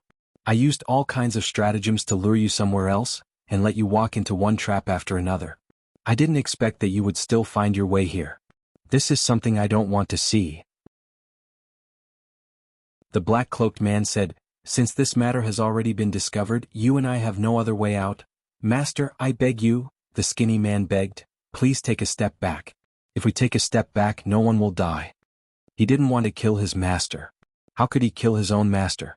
He ran away with his sister. They were like birds that were startled by the mere twang of a bowstring, trying to avoid any strangers. At that time they felt that everyone in the world was bad. They ran to the lonely places, they ran to the dark forest. They were trapped in the poisonous swamp, unable to escape, they could only hold hands and silently wait for death. "Who are you people?" A voice suddenly rang out. They were terrified, looking around but couldn't see anyone. They thought that it was a mountain ghost, because they had heard stories about mountain ghosts countless times in the orphanage. After the fat director beat them up, she would always shout with a high-pitched voice, "If you dare to say a single word, I'll throw you into the mountains to feed the mountain ghosts." She said, "Feed the mountain ghosts, so does that mean the mountain ghosts eat people?" "We're orphans," the younger sister shouted. After a while, a vine descended from the sky and pulled the two of them out of the swamp. "Come with me," the man in the gray robe said with his back to them. He felt that the man was very dangerous but also very close and happy. Because he was the only living person they saw in the forest. The only human who said, "Come with me," to two young orphans. Since when can a snake slave choose their own fate? The black-robed man gently consoled him. "Come, let me see how much you've improved over the years. Let me see whether or not you're qualified to become the new ruler." "Master," the skinny man called out sorrowfully. "Father and son killing each other, master and disciple killing each other, this must be the cruelest thing in the world, right?" They didn't care about feelings because they had never experienced them before. To them, a person with feelings was as important as their own life. Because that person might be the only one they had. The black-robed man let out a soft whistle. The golden snake that was lying on the back of his hand and acting cute suddenly became agitated. It opened its sharp teeth and leaped towards the skinny man. Snake bite. This snake was raised by the current snake monarch, so it should be under his control. But now it was ordered by the black-robed man to attack the current snake monarch. To be bitten to death by a poisonous snake raised by oneself, would it not become a laughingstock in the snake world? The current snake monarch knew of his master's strength, so his expression was extremely serious. He immediately put two fingers to his mouth, and a more urgent gurgling sound came out. The golden snake that was flying in the air landed awkwardly, then turned around and counterattacked the black-robed man. The black-robed man had a strange smile on his face, and his voice was slightly forceful. At the same time, he stretched out his hands from the black robe and waved them in the air, as if he wanted to chase away the golden snake that was rushing towards him. This was a medicinal fumigation. The black robe had 100 insect powder that poisonous snakes were afraid of. An adult cobra king, a crimson fire centipede, a 17-segmented rattlesnake, and nearly 100 other poisonous creatures were refined together, and then mixed with a secret recipe. Finally, it became a powder that even a king of poison like the golden snake was afraid of. Using the sole control of the snake voice, supplemented by the 100 insect powder, the golden snake could only be used by the black-robed man. The effect of the black-robed man's stirring was very obvious. The golden snake that was crawling towards his feet was very afraid of him, so it turned around and fled into the distance. It was as if it had seen its natural enemy. The black-robed man waved his hand and stretched out two fingers, pointing in the direction where the current snake monarch was standing. The tone of the voice coming out of his mouth also changed. It was just a light and casual shoot just now, but now it became a passionate snake-fighting song. The golden snake that wanted to retreat from the battlefield had bloodshot eyes, and the golden lines on its back were even brighter and more dazzling. It struggled and jumped on the spot as if it had taken a stimulant. It supported itself with its body, raised its head high, and stuck out its scarlet tongue ready to devour its prey. Under the guidance of the black-robed man's fingers, it began to adjust its direction and scuttled towards its master, the current snake monarch. Its body jumped again so fast that it was like a phantom. The current snake monarch bit his finger and let the blood spurt out. He smeared the blood on his palm, then reached out to capture the snake slave that had betrayed him. The most poisonous thing was not the powder of the 100 insects, but the blood of the snake monarch. Since the snake monarch had been raising poisonous snakes and all kinds of poisonous creatures since it was young, its body had the smell of hundreds of poisonous creatures, and its blood was also a collection of all kinds of toxins. Such a smell and toxins made the poisonous snakes that the snake monarch had raised feel close to and afraid of. Moreover, every poisonous creature that the snake monarch had thrown out to carry out a mission had eaten its fill of the snake monarch's blood. This kind of blood made them like it, but they didn't dare to approach it. The golden snake hissed and forcibly turned around in the air. After landing on the ground, it pounced towards the black-robed man. The black-robed man's snake-fighting song became even sharper, as if someone was blowing a loud monotonous whistle. In this harsh winter weather, the current snake monarch's face was covered in sweat. The GG sound from his mouth was getting louder and faster. In the end it became one and you could no longer hear the GG sound. Instead you could only hear the monotonous GG sound. He bit a few more fingers and the blood from his fingers continued to flow out, smearing a layer of blood all over his body. His whole body had turned blood red. The golden snake had become a brainless snake. It darted towards the black-robed man one moment, and then bared its fangs at the current snake monarch the next. It had just pounced on the current snake monarch, but in the blink of an eye, it turned around and attacked in the opposite direction. Its eyes were getting redder, and the red line on its body had become a raised golden line. It was as if he could peel that line off its body with just a stretch of his hand. Left, right, left again. The black-robed man exerted force and so did the current snake monarch. The current snake monarch kept bleeding, and the black-robed man kept fanning the flames. Both of them used their ultimate moves and skills. The golden snake suddenly shrank in the middle and stopped moving, as if it was extremely tired or about to sleep. However, the current snake monarch and his master, the black-robed man, were still driving it. Pa! A strange muffled sound was heard. The golden-striped snake, which they had been controlling and darting left and right, exploded like a bomb. Flesh and blood splattered, turning into visible fragments. The snake's blood dripped on the snow, causing it to sizzle and emit a white smoke. The snake fighting dance, 2 generations of master and disciple. The master was old and firm and the disciple was young and strong.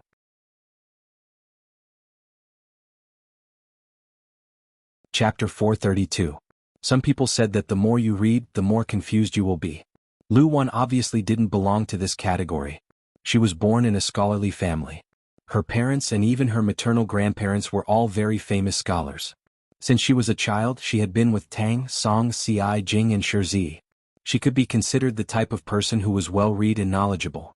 She fell in love with the handsome and elegant Fang Yixing and married him. Then she lived a quiet life of studying and writing. The Fang family had gone through too many hardships in these years. As a woman, she had to stand up and help with the housework of the Fang family. She had to bear too much responsibility and was looked down upon. She looked gentle but her heart was firm. She had never believed in ghosts and gods. But today she felt restless. She always felt that something important was leaving her, but she couldn't figure out what it was. "Have you seen Fang Yan?" Luan asked. Her first reaction was to wonder if something had happened to Fang Yan. Because since he was a child, she had been worried about this precious son. She knew that her son did very well in Huaqing, but she also knew that her son seemed to have provoked some big shots. Fang Yixin, the eldest aunt, put down the cloth sole that she was making and said, "I just saw him go to the backyard. He was either chatting with his enemies or playing chess with the old man. This child has really grown up. He looks calm and reliable. He doesn't go out to play after the new year. Now he is in love with the girl from the Yi family. Will the wedding be held next year?" Luan was a little relieved. As a mother, she couldn't find any fault with her son, Fang Yan's behavior. She felt sweet when she saw him every day. She even went to sleep with a smile. Everyone said that the hope of the Fang family was in Fang Yan. She didn't have any opinion on this. They said that Fang Yan was the hope of the Fang family. Wasn't it a disguised praise for the excellence of their own son? He is not a child anymore. Can he go out to hunt rabbits and birds like before? The marriage with the Yi family is still far away. Who knows what the Yi family thinks? But in a few days I have to go to the Yi family to find Wenruru's mother. It will be good if she succeeds. I will send them a pot of tea. Lu Wan said. Lu Wan made a pot of the best sparrow tongue and sent it to the backyard. As expected, Fang Yin was playing chess with the old man in Fang Hui's cottage. Fang Hui made a wrong move and was clamoring to take it back. Fang Yin pressed on the chessboard and disagreed, saying that one should not regret a move. The old man and the young man were arguing fiercely. Lu Wan put down the teapot and persuaded, Fang Yin, let your grandpa, who asked him to give way. Fang Hui said with his eyes wide open, I'm just getting old and my eyesight isn't good. I accidentally put the stone in the wrong place. He just needs me to put it back. What are you giving in for? Lu Wan knew Grandmaster Fang's temper. He was stubborn and old-fashioned. Sometimes he was like an old urchin. Hearing that he was unwilling to admit that Fang Yin gave way, Lu Wan echoed, that's right. The stone was so small and the line was so thin. Who said he could see it clearly? Fang Yin, ask your grandfather to put that chess piece back on the board. Fang Yin poured a cup of sparrow tongue for his grandpa and then poured one for himself. He drank it all in one gulp and said, he can't see it clearly? He could clearly count the number of feathers on the Vajra eagle's body. This game of chess is waiting for the opponent's carelessness. If he makes a mistake he will take back his move. How can I beat him? I said it wasn't carelessness. My eyesight was bad and I couldn't see it clearly. Don't regret a move. Do you have any chess skills? I'm your grandpa. You said I have no chess skills. Do you have any moral character? Lu Wan shook her head and walked out of the cottage alone. She knew that the old man rarely talked.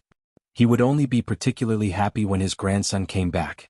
Fang Yin also understood the old man's feelings. He took advantage of the few days he was at home to stay by the old man's side. The grandfather-grandson pair had a close relationship. Lu Wan thought of her husband again. He and her son were the two people she cared about the most. Her husband had been busy with the art exhibition in Yanjing recently. It was the field he had put all his effort into after he gave up martial arts. He always wanted to prove himself. No matter what, this was the most likely chance for him to succeed. Lu Wan thought for a while and dialed her husband's number. No one answered the phone. Lu Wan then dialed Wang Dong's number. No one answered the phone. Lu Wan felt more uneasy. She hurriedly dialed the number of the person in charge of the Linlang Guild Hall. Lu Wan explained the purpose of her call. The person in charge told her politely that Mr. Fang had left for an hour. He probably hadn't reached home because the road was not smooth. He hoped that Lu Wan wouldn't worry. Lu Wan was very worried. She hung up the phone and ran to the backyard. She looked at Fang Yin who was playing chess and said, Fang Yin, your father hasn't come back yet. Fang Yin held a stone in his hand and said, did you call him? I couldn't get through. Lu Wan said. I'm very worried. Fang Yin put down the stone, walked over and put his arm around his mother's shoulder. He said with a smile, my father is an adult and Uncle Wang Dong is with him. Don't worry, nothing will happen. If you are worried I can drive to find him. Go and pick him up. Lu Wan said firmly. Okay. Whatever you say it goes. I'll go and pick him up now. Fang Yin said with a smile. You play this game with my grandfather for me? Don't let him go. Fang Yin patted Lu Wan's shoulder, pushed the door and went out. Lu Wan sat where Fang Yin had just sat. She held a stone in her hand but couldn't put it down for a long time. She looked restless. Clatter. Fang Hui reached out to mess up the game in front of him. He looked at Lu Wan and said, that guy is afraid that you will worry so he wants you to play chess with me to distract yourself. Since you can't be distracted, go and do what you should do. It's not shameful to worry about your man. Lu Wan stood up and walked outside quickly. Fang Yin pretended to be calm in front of Lu Wan. But after he came out, his expression became serious and anxious. He took out his phone from his pocket and dialed his father Fang Yixing's number. No one answered. He dialed Wang Dong's number again but no one answered. He immediately dialed another number that he remembered in his mind, but no one answered. Fang Yan's heart was beating very fast. He ran into the garage and drove the Hongqi car towards Yanjing City. Fang Yin drove with one hand and dialed Fang Yixing's number with the other. No one answered. No one answered. Still no one answered. Fang Yin became more worried. He threw his phone aside and started to concentrate on driving and thinking. What had happened? Who was it? They failed to use poison in Swallow Dock so they chose to do it in Yanjing City? Or were they on the way back? It was very possible that they did it on the way home. They were far away from the eye-catching places in Yanjing City and the holy land of Swallow Dock. If they were clean, they could cover up after killing the people. No one would be able to find any traces of them.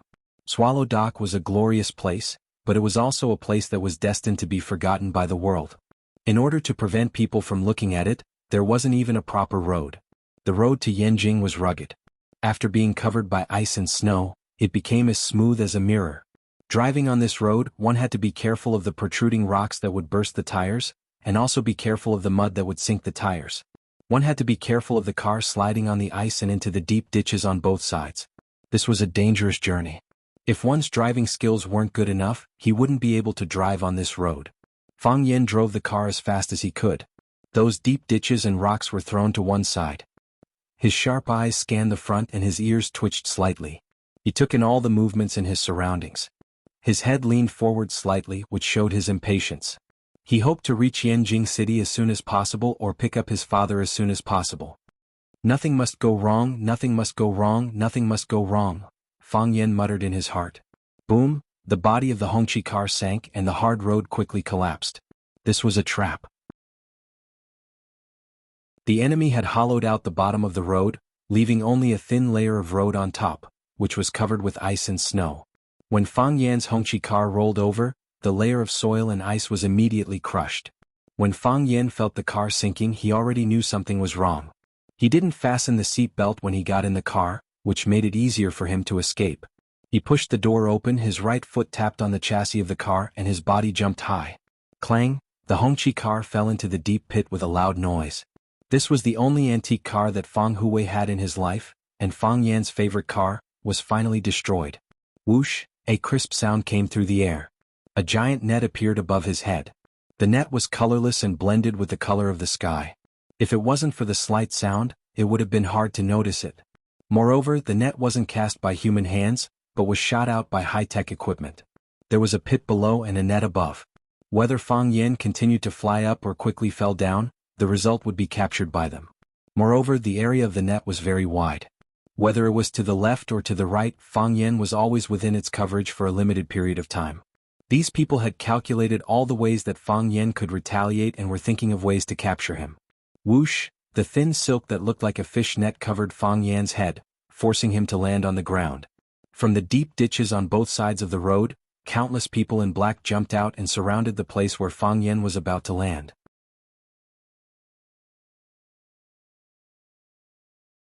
Chapter 433. The threads of the net were extremely sticky. It would be very difficult to escape. The top of Fang Yan's head was covered by a giant net, and his feet were the pits they had set up. It was extremely dangerous to go up or down. The front, back, left, and right paths were all difficult for him to quickly escape the encirclement. Countless men in black were rushing in this direction. Only death awaited Fang Yan. This was the most dangerous moment for Fang Yan. The more dangerous it was, the more he had to stay calm. Because any moment of carelessness could cost him his life.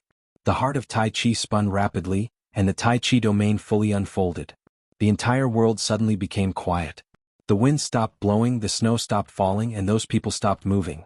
The originally transparent net turned into red lines, which were clearly visible in Fang Yan's mind.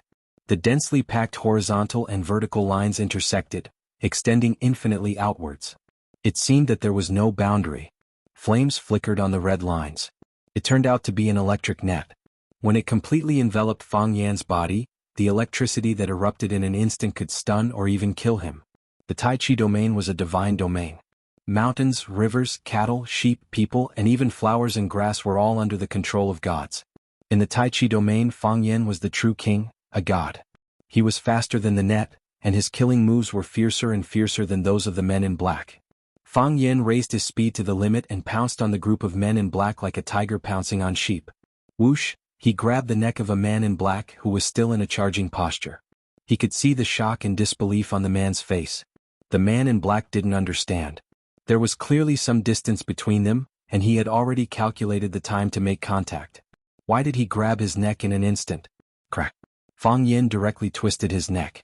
When the man in black lost gravity and slowly collapsed to the ground, Fang Yan had already rushed to the second, third, and even more men in black. Crack, crack, crack. The sound of beans exploding rang out incessantly. The sounds merged together to form a single sound. If someone's eyes could keep up with Fang Yan's speed, then they would be surprised to see this extremely strange scene. A group of black-clothed men stood still in various charging positions, and Fang Yan was like the Grim Reaper harvesting lives in front of them. Every time there was a crisp sound, a life was lost. The sound stopped and Fang Yan's figure disappeared. Pitter-patter, the men in black fell one after another. Shwa, the electric net that gave off the feeling of falling rapidly descended slowly, covering the man in black lying on the ground. Then it let out a crackling sound. Bang bang bang, the men in black who had fallen to the ground were struck by a strong electric current. Even though they were no longer breathing, their bodies were still bounced up and down by the electric current, as if they were performing a zombie dance. Kacha kacha kacha. Their falling or bouncing bodies triggered the installed mechanisms on the ground. One by one the mechanical feet bounced open, making a painful sound. Fang Yan stood outside the net. The prey had become the hunter now, and he coldly watched everything that was happening in front of him. Those people, they deserved to die. A middle-aged man in blue walked out. He was not tall, but he had a clear temperament. His temples were slightly protruding, and he seemed to have a reserved aura. He did not even look at his companions in black in the deep pit, but only looked at Fang Yan with a burning gaze. He said, "I know those people can't stop you. How can a true master be defeated by a broken net and a few feet? Sometimes, technology is also very powerless. What you just showed, was it the legendary heart of Tai Chi? The feeling of stopping time, it's really enviable." Fang Yan did not respond to the man in blue's question. Instead, he took the initiative to rush toward him. He had lost contact with his father, and every second he wasted was a second of time to save him. He just wanted to finish the battle as soon as possible, no matter who was standing in front of him. Words had no power, and a battle of strength was the only battlefield.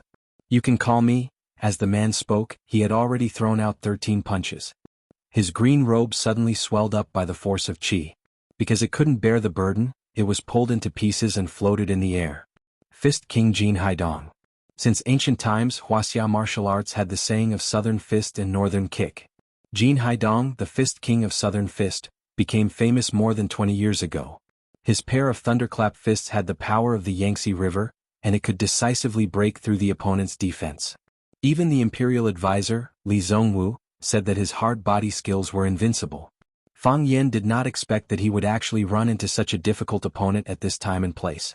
However, whether it was the Fist King or the Cannon King, whether it was invincible in hard body skills or the best in soft body skills, Fang Yan wanted to take them down. Because he was hateful. Anyone who stopped him from saving his father was extremely hateful. It was a life and death feud.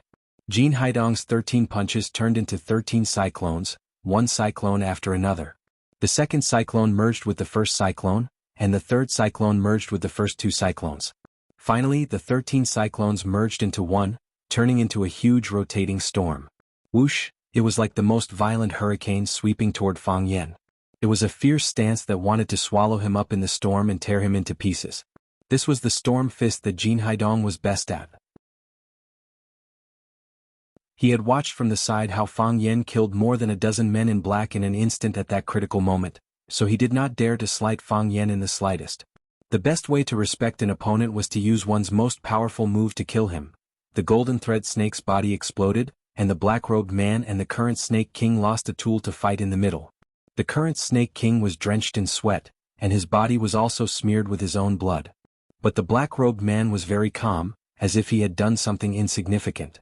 The black-robed man looked at his disciple and said, "The golden thread snake shouldn't have died. It was a snake slave that you raised. Both emotionally and physically it was closer to you. When you saw it being controlled by me, you became anxious and wanted to take back control. Your soul rush area was too hasty, and the more hasty it was, the more it would stimulate the snake's bestial nature, causing it to lose its ability to judge. It lost its ability to judge and began to approach me. Caught between a rock and a hard place, its blood stagnated and it exploded and died." The current Snake King was ashamed and said, "Thank you, Shifu, your disciple has learned much. That's already very good." The black-robed man chuckled. "I left without saying goodbye. You were still young at the time. After all these years of bitter training and living with hundreds of insects, it's already very good that you could achieve such results. You are talented and lonely. This was the key to your success. Thank you, Shifu." The black-robed man waved his hand and said, "I am your Shifu and also your opponent." With the golden thread snake dead, there is no longer anything between us. What a pity. Shifu, the current Snake King called out. The black-robed man's black robe silently fluttered and drifted towards the current Snake King. Every time he shook his black robe, wisps of white smoke drifted out of it. The white smoke moved with the wind, enveloping the current Snake King. Wandering powder. No matter if it was a venomous snake or a ferocious beast, they would die upon contact. Humans would not be spared either. Snake breeders would have countless strange poisons on their bodies. The current Snake King didn't dare to be careless. His small body turned into a sharp arrow, avoiding the white smoke's range of attack, then leapt up and attacked the black-robed man's upper body. The black-robed man's black robe instantly spread out and covered the current Snake King's body.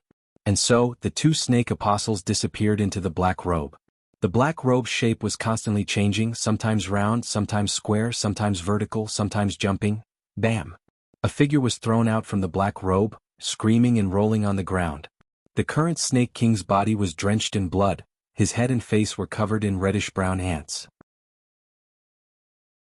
The current Snake King desperately swatted at those ants, but the ants' grip was extremely strong, and their teeth were hooked, each bite deeply piercing into flesh.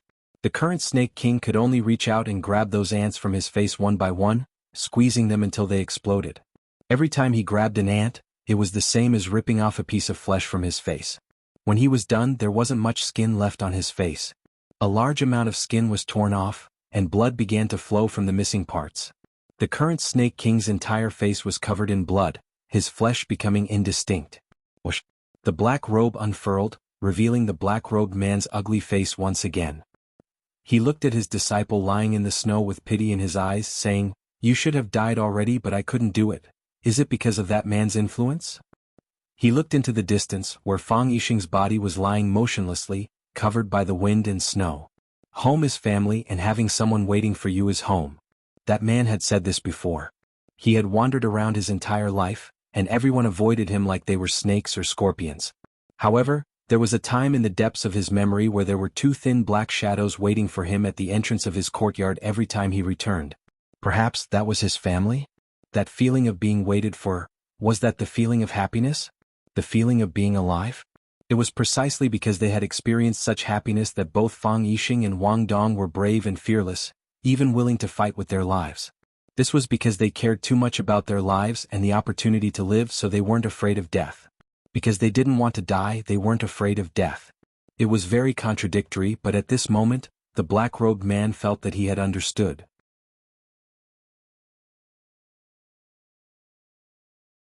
Chapter 434. Fang Yan had seen the person with the most majestic spear momentum was Mo Qingdi, and the person with the most dangerous sword momentum was Qin Yibing. Today he saw the person with the most explosive fist momentum. Every weapon, when used to the extreme, could unleash equally great lethality. For example, a pistol and a cannon. Of course, this was just a saying. This saying was only limited to cold weapons. For example, in Gulong's novel, was Xiao Li Fei Dao's knife faster or Shimin Chui Shui's sword faster? This kind of question would definitely make people scratch their heads. Boom, the storm fist lived up to its name. It was shaped like a hurricane with faint thunder. The fist wind sucked in the surrounding cold air and snowflakes, forming a layer of frost around the huge arc-shaped wind formation. As fast as lightning, it swept towards Fang Yan with an unstoppable momentum. Fang Yan didn't even have time to make a move to neutralize it before he was sent flying by the hurricane. Fang Yan's body soared into the air and flew backwards. Bang! His feet landed on the ground. The hurricane hadn't completely dissipated, pushing him backwards. Chi! The soles of Fang Yan's leather shoes stepped on the ice and snow, deeply embedded into the road. The soles of his shoes rubbed against the road, making a sizzling sound. Fang Yan used Thousand Caddy Fall to stop his backward momentum, and then he regained his footing. The soles of his feet were burning with pain, but a wave of ice-cold sensation invaded the place where the pain was. Only then did Fang Yan realize that the soles of his shoes had been completely worn through, and his feet were standing on the gravel road. Seeing that Fang Yan hadn't been knocked down, Jin Donghai didn't panic. Instead he laughed and shouted, "Awesome!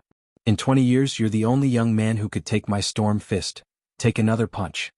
As Jin Donghai spoke, his body once again clenched into a fist and rushed towards Fang Yan. His right hand clenched into a fist and directly smashed towards Fang Yan. His right arm suddenly became much thicker, and his exposed fist was crimson red. The buttons on his sleeves burst open, and his fist made a hissing sound as if it was about to ignite.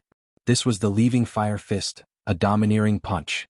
If one were to say that the storm fist had a soft and moist side, then the leaving fire fist would be the representation of extreme yang. There was no return and there was no return. His fists were like flames, intending to incinerate all obstacles into ashes. This time Fang Yan really respected Jin Donghai, the Southern Boxing King. Not because of his character but because of his skills. Fang Yan could understand why a person could practice a fist technique to the peak. Because he felt that he was that kind of person. However, to be able to practice two completely opposite fist techniques to the peak, this was not something that could be achieved by talent alone. Respect didn't mean love. Fang Yan spread his legs apart, displaying the drunken crane riding the wind footwork that he learned from the old drunkard. Drunken crane rides the wind, moving as he pleased, ethereal and formless. It was easy to paralyze the opponent, making it difficult for the opponent to find his real body. Fang Yan's body was slightly bent, his legs swaying, moving left and right, like a drunken crane. The closer Jin Donghai got, the more Fang Yan swayed. In the end, Fang Yan's real body disappeared, leaving behind countless afterimages in Jin Donghai's eyes. Since he couldn't see anything, he might as well not see anything. Jin Donghai closed his eyes, using his perception to sense Fang Yan's existence. For a brilliant martial artist, his senses were more reliable than his eyes. Boom, he punched out. He was secretly delighted, feeling the air resistance in front of him increase. It was the realistic feeling of hitting something, not the regret of missing a punch. His steps forward quickened, wanting his burning fist to pierce through Fang Yan's body. He liked the feeling of something burning. Because that burning was caused by him. Heroic youths, fighting the heavens and fighting the earth. And he, the Southern Boxing King Jin Donghai, liked to stifle the legendary miracles. Boom, he punched out. Even the surrounding sky was dyed red by his fist. It didn't feel right. One real and one fake, the front was real and the back was fake. He had clearly touched Fang Yan's real body, so why did his fist miss? Idiot. Fang Yan's cold voice came. His body dodged a step. You fell into my trap. That step just now sounded easy, but it was actually very difficult. First, he used the extremely difficult drunken crane riding the wind to confuse Jin Donghai, making it difficult for him to catch the real body.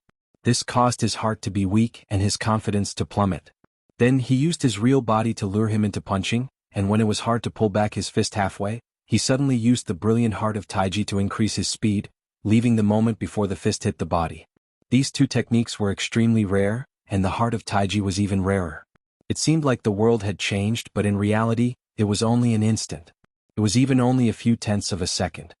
His body dodged the fist that had already turned fiery red. Fang Plum Blossom stepped sideways and punched Jin Donghai's back. Jin Donghai's charging speed increased again, and he spat out a mouthful of blood. His body had already turned into a ball of furnace fire to begin with. Fang Yan slapped, and forcibly injected his own energy into Jin Donghai's violent body, messing up his chi and blood and intensifying his violence. Naturally, the fire attacked the heart and blood came out. Jin Donghai finally felt the danger. He had never underestimated his opponent, never. When he saw Fang Yan was able to quickly deal with the men in black who surrounded him at the critical moment when the car was about to fall into the pit, he saw this young man as an opponent on the same level as himself. However, it was only at this moment that he realized that the young man's performance was far better than he had expected. He had always thought that victory should be on his side. Now he was panicking. While he was sick, take his life. Fang Yan's body continued to spin, and like a tornado he chased after Jin Donghai, and then he slapped Jin Donghai's back again and again. Jin Donghai's energy was hard and yang, and Fang Yan also attacked with a dangerous and fiery energy. The two energies entangled in Jin Donghai's body, and the fire and fire could not merge. Jin Donghai felt that his internal organs were about to melt, and he could only spit out mouthful after mouthful of blood. Jin Donghai was seriously injured, but he still ran with all his might. He knew that if he was one step slower he would be killed by that vicious guy. Fang Yan's toes touched the ground, and his body leaped high like a rock spreading its wings, and then he punched the back of Jin Donghai's head. Bang! The sound of something exploding could be heard. Fang Yan's body flew away and he did not have time to look back. Nothing was more important than saving his father, including revenge. Since ancient times, loyalty and righteousness could not be both. To the black-robed man, The choice he had to face was more difficult than loyalty and righteousness. He was the Snake Lord and also a snake slave.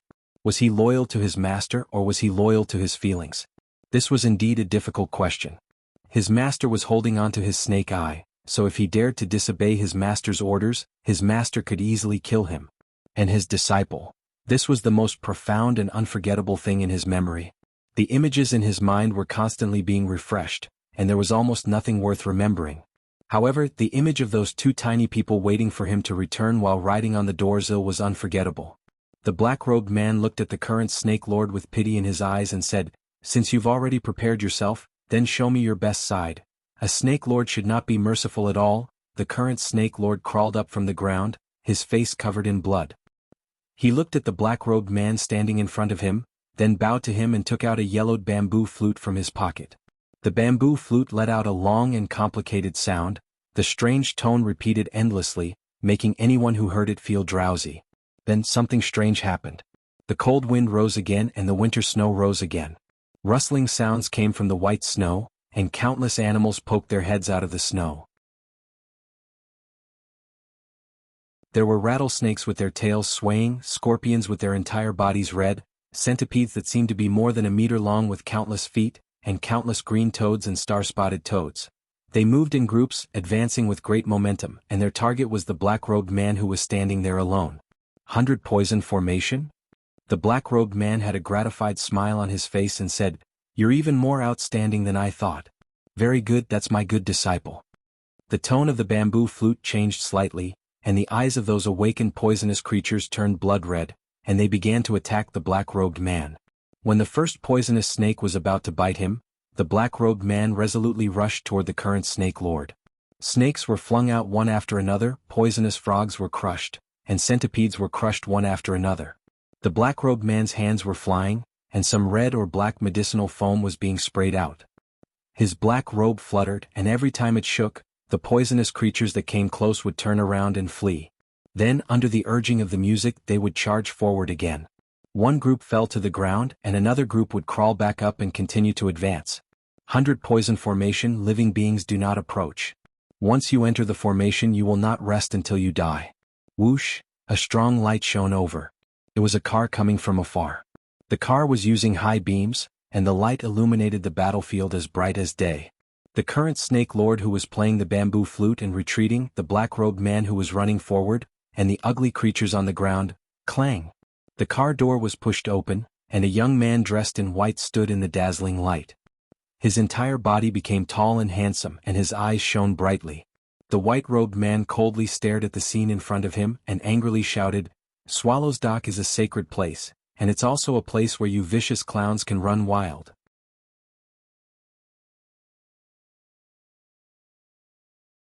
Chapter 435. All ugly people were afraid of mirrors, and all ugly things were afraid of the light. Under the illumination of the light, the red-eyed venomous creatures panicked and had nowhere to hide. Their narrow triangular eyes, their hairy centipede legs, their hair-raising starry spots, and their protruding poisonous scars were all presented to the world. Because of the third party's intervention, both sides who were in the middle of a fierce battle stopped. The current Snake Lord stopped blowing the bamboo flute in his mouth. The sound of the flute dissipated, and the venomous creatures lost control and immediately fled in all directions. The black-robed man also stopped attacking and turned to look at the white-robed man standing next to the carriage. "Who are you?" "By Shio of Swallow Dock." The white-robed man replied. His voice was proud and so was his expression. It was as if he was the prince of this snowy land, and the previous two Snake Lords and the reptiles on the ground were simply unsightly compared to him. The black-robed man pondered for a moment, then looked at Bai Shio and asked, "You want to stop me?" "I won't stop you." Bai Shio sneered. "I'm just telling you to get out. Don't tarnish the feng shui of Swallow Dock." The black-robed man laughed aloud, his voice hoarse and unpleasant to the ear. "Are the people of Swallow Dock all so condescending and insufferable?" He knew two people from Swallow Dock. One was Fang Yen and the other was the man in front of him. Fang Yen was very proud and his pride was in his bones. Bai Shio was also very proud, and his pride was displayed directly on his face. In comparison, he preferred Fang Yen. "Because this is Swallow Dock and because we have the capital." "Do we have the capital?" "I don't believe it," the black-robed man said. He stuck 2 fingers into his mouth and blew a shrill whistle-like sound. The sound was faint and intermittent, but it traveled very far through the air. The venomous frogs and snakes that had just been driven away began to gather again, and all kinds of noises mixed together and swarmed over.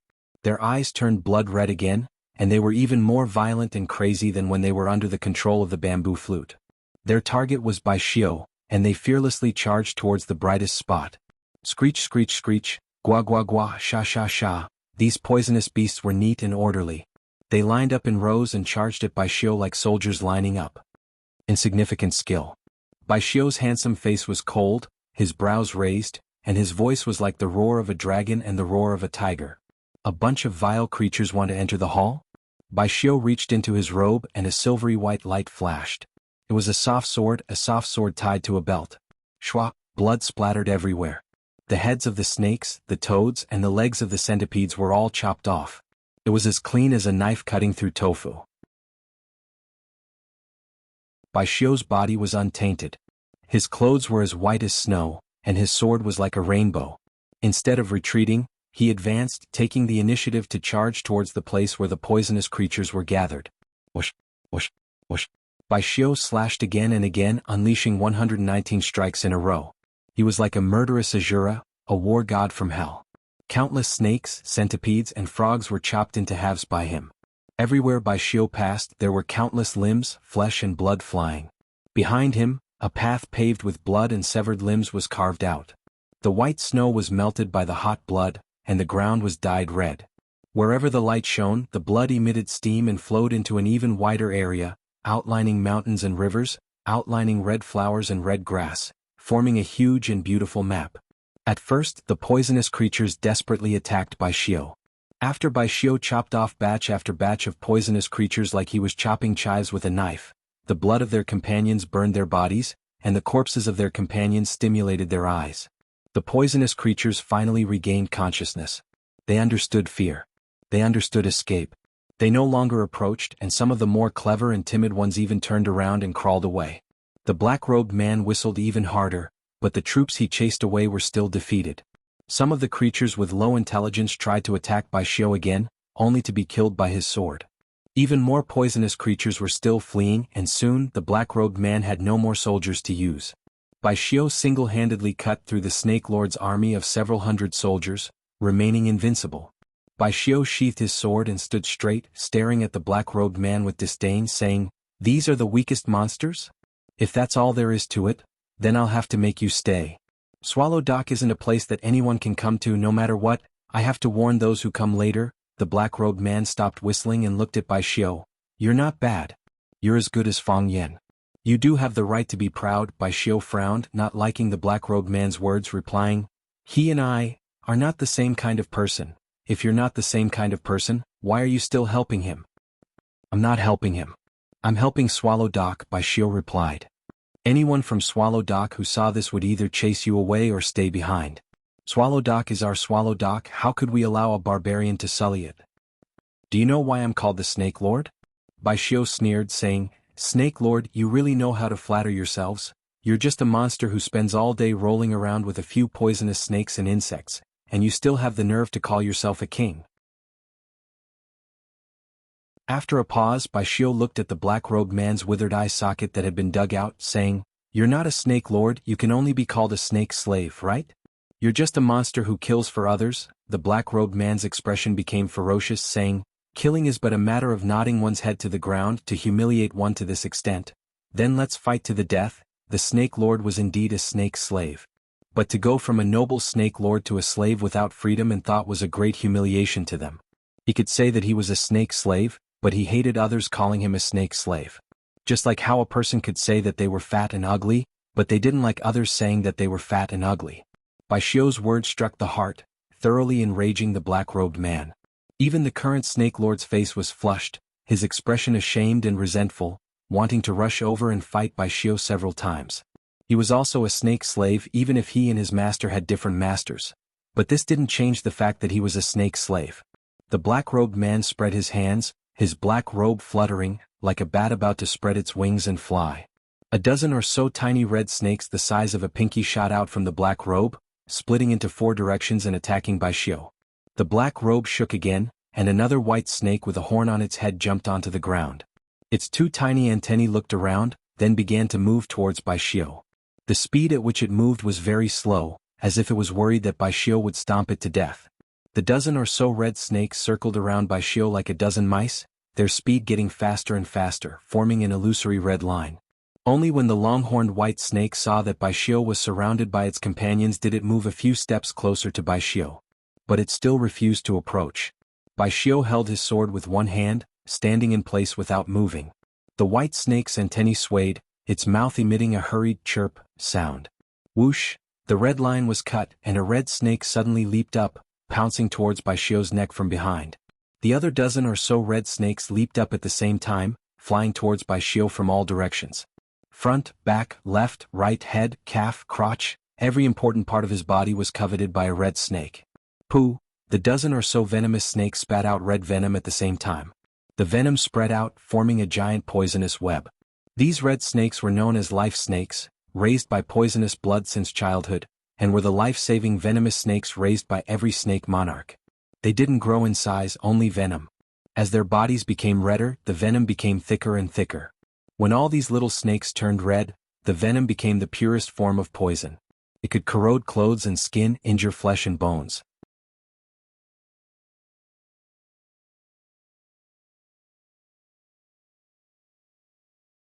Chapter 436. Bai Xiu was a perfectionist.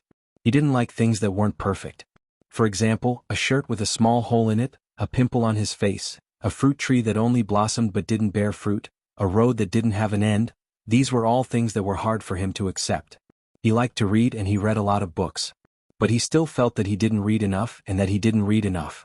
So he was still reading more and more books and reading more and more books. On his way back he encountered two people fighting, and because of a black-robed man he had a piece of his flesh cut off. This was very imperfect for him. He needed perfection and he needed to make his heart feel smooth and his thoughts clear. So he decided to kill the black-robed man. Bai Xiu held the long sword in his hand, and walked towards the black-robed man step by step. He looked very relaxed as if he was going to kill a chicken or a rabbit. With a leap he floated up into the air. The long sword in his hand was raised high above his head, and he slashed at the black-robed man's head. Whoosh! The soft sword was infused with qi, and the sword let out a sound like a dragon's roar. The long sword swung and its momentum was majestic. The black-robed man didn't dare to take it head-on. His black robe shook, and a poisonous white smoke sprayed out to conceal himself. At the same time he retreated. Bai Xiu held his breath, and his body changed directions in the air, avoiding the attack of the white smoke. Like a rock spreading its wings, he chased after the black-robed man at an even faster speed. Still holding the long sword high, he slashed at the black-robed man's head again. It looked like this guy had obsessive-compulsive disorder. If he said he wanted to slash someone's head, he would do it. He couldn't stab the chest, couldn't chop off an arm, and couldn't stab an eye. He had to split the head in half. The black-robed man was still retreating. The tip of his foot touched the ground, and his body was already flying backward. The black robe fluttered in the wind, like a gliding bat with its wings spread. Whoosh whoosh. The long sword in Bai Xiu's hand swung twice in the air, and after using the force of the sword to adjust his posture, he once again slashed at the black-robed man's head. The first spurt of energy, the second decline, and the third exhaustion. After 3 consecutive strikes he should have lost his will to fight. However, Bai Xiu was completely unaffected by this kind of common sense. Each sword strike was fiercer than the one before, and each sword strike was drier than the one before, and each sword strike was faster than the one before. The Thousand Leaves Army sword was a dangerous move. Every strike was tricky and dangerous. Every strike was unexpected. Every strike was like a clap of thunder. Bai Xiu's sword was upright and upright, radiating boundless light.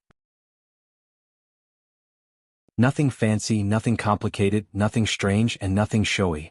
A straight stab or a high slash would increase the pressure on the opponent, making it difficult for them to parry. A heavy sword without a sharp edge, great skill without skill. Bai Xiu's swordsmanship had already reached a higher level, and he could be said to be a master of his generation. His body was like a swimming dragon, and his sword was like a rainbow. He went straight for the black-robed man. The black-robed man couldn't dodge in time. Just as the sword was about to strike his head, the robe on his body suddenly puffed up. Black Robe took the initiative to greet Bai Xiu's long sword, blocking Bai Xiu's line of sight. Hiss, the long sword struck the black robe, splitting it in half. The black-robed man used the black robe to use the golden silkworm shedding its carapace. While the black robe was holding Bai Xiu back, he had already pounced on Bai Xiu from the side. He wore a copper claw on his right hand. The surface of the claw was dark blue. It was obvious that it had been soaked in venom for many years. The claw reached for Bai Xiu's back, determined to tear a piece of flesh from his body. Bai Xiu had just split open the black robe. He was at the moment when he had used up all his strength. Whether it was changing his move or turning around, it was extremely difficult. Bai Xiu did not change his move. He still maintained the posture of holding the sword with both hands and slashing down. The black-robed man's speed increased. The copper claw in his hand was already about to touch the flesh on Bai Xiu's neck. A sinister smile appeared on his face. His only eye was also filled with the joy of victory. He knew the power of his ghostly claw. As long as it touched Bai Xiu's skin, his body would rot and he would die. Closer. A little closer. Life and death were only a thin line away. Bai Xiu's body was falling, and the black-robed man's body was also falling. Plop. Bai Xiu and the black-robed man landed on the snowy ground at the same time. Their shoes made crunching sounds as they stepped on the deep snow. Bai Xiu maintained the posture of holding the sword, his back facing the black-robed man. The black-robed man stood behind Bai Xiu, pain and confusion in his eyes. How could this be? How could this be? He had clearly won. The ghostly claw in his hand was about to tear off a piece of flesh from his neck. As long as his ghostly claw touched his body, he would be able to tear off a piece of flesh from his neck. Then that piece of flesh would rapidly rot. His flesh, meridians, bones, hair, his entire body would rot into a puddle of mud. Swish. Bai Xiu pulled out the long sword in his hand.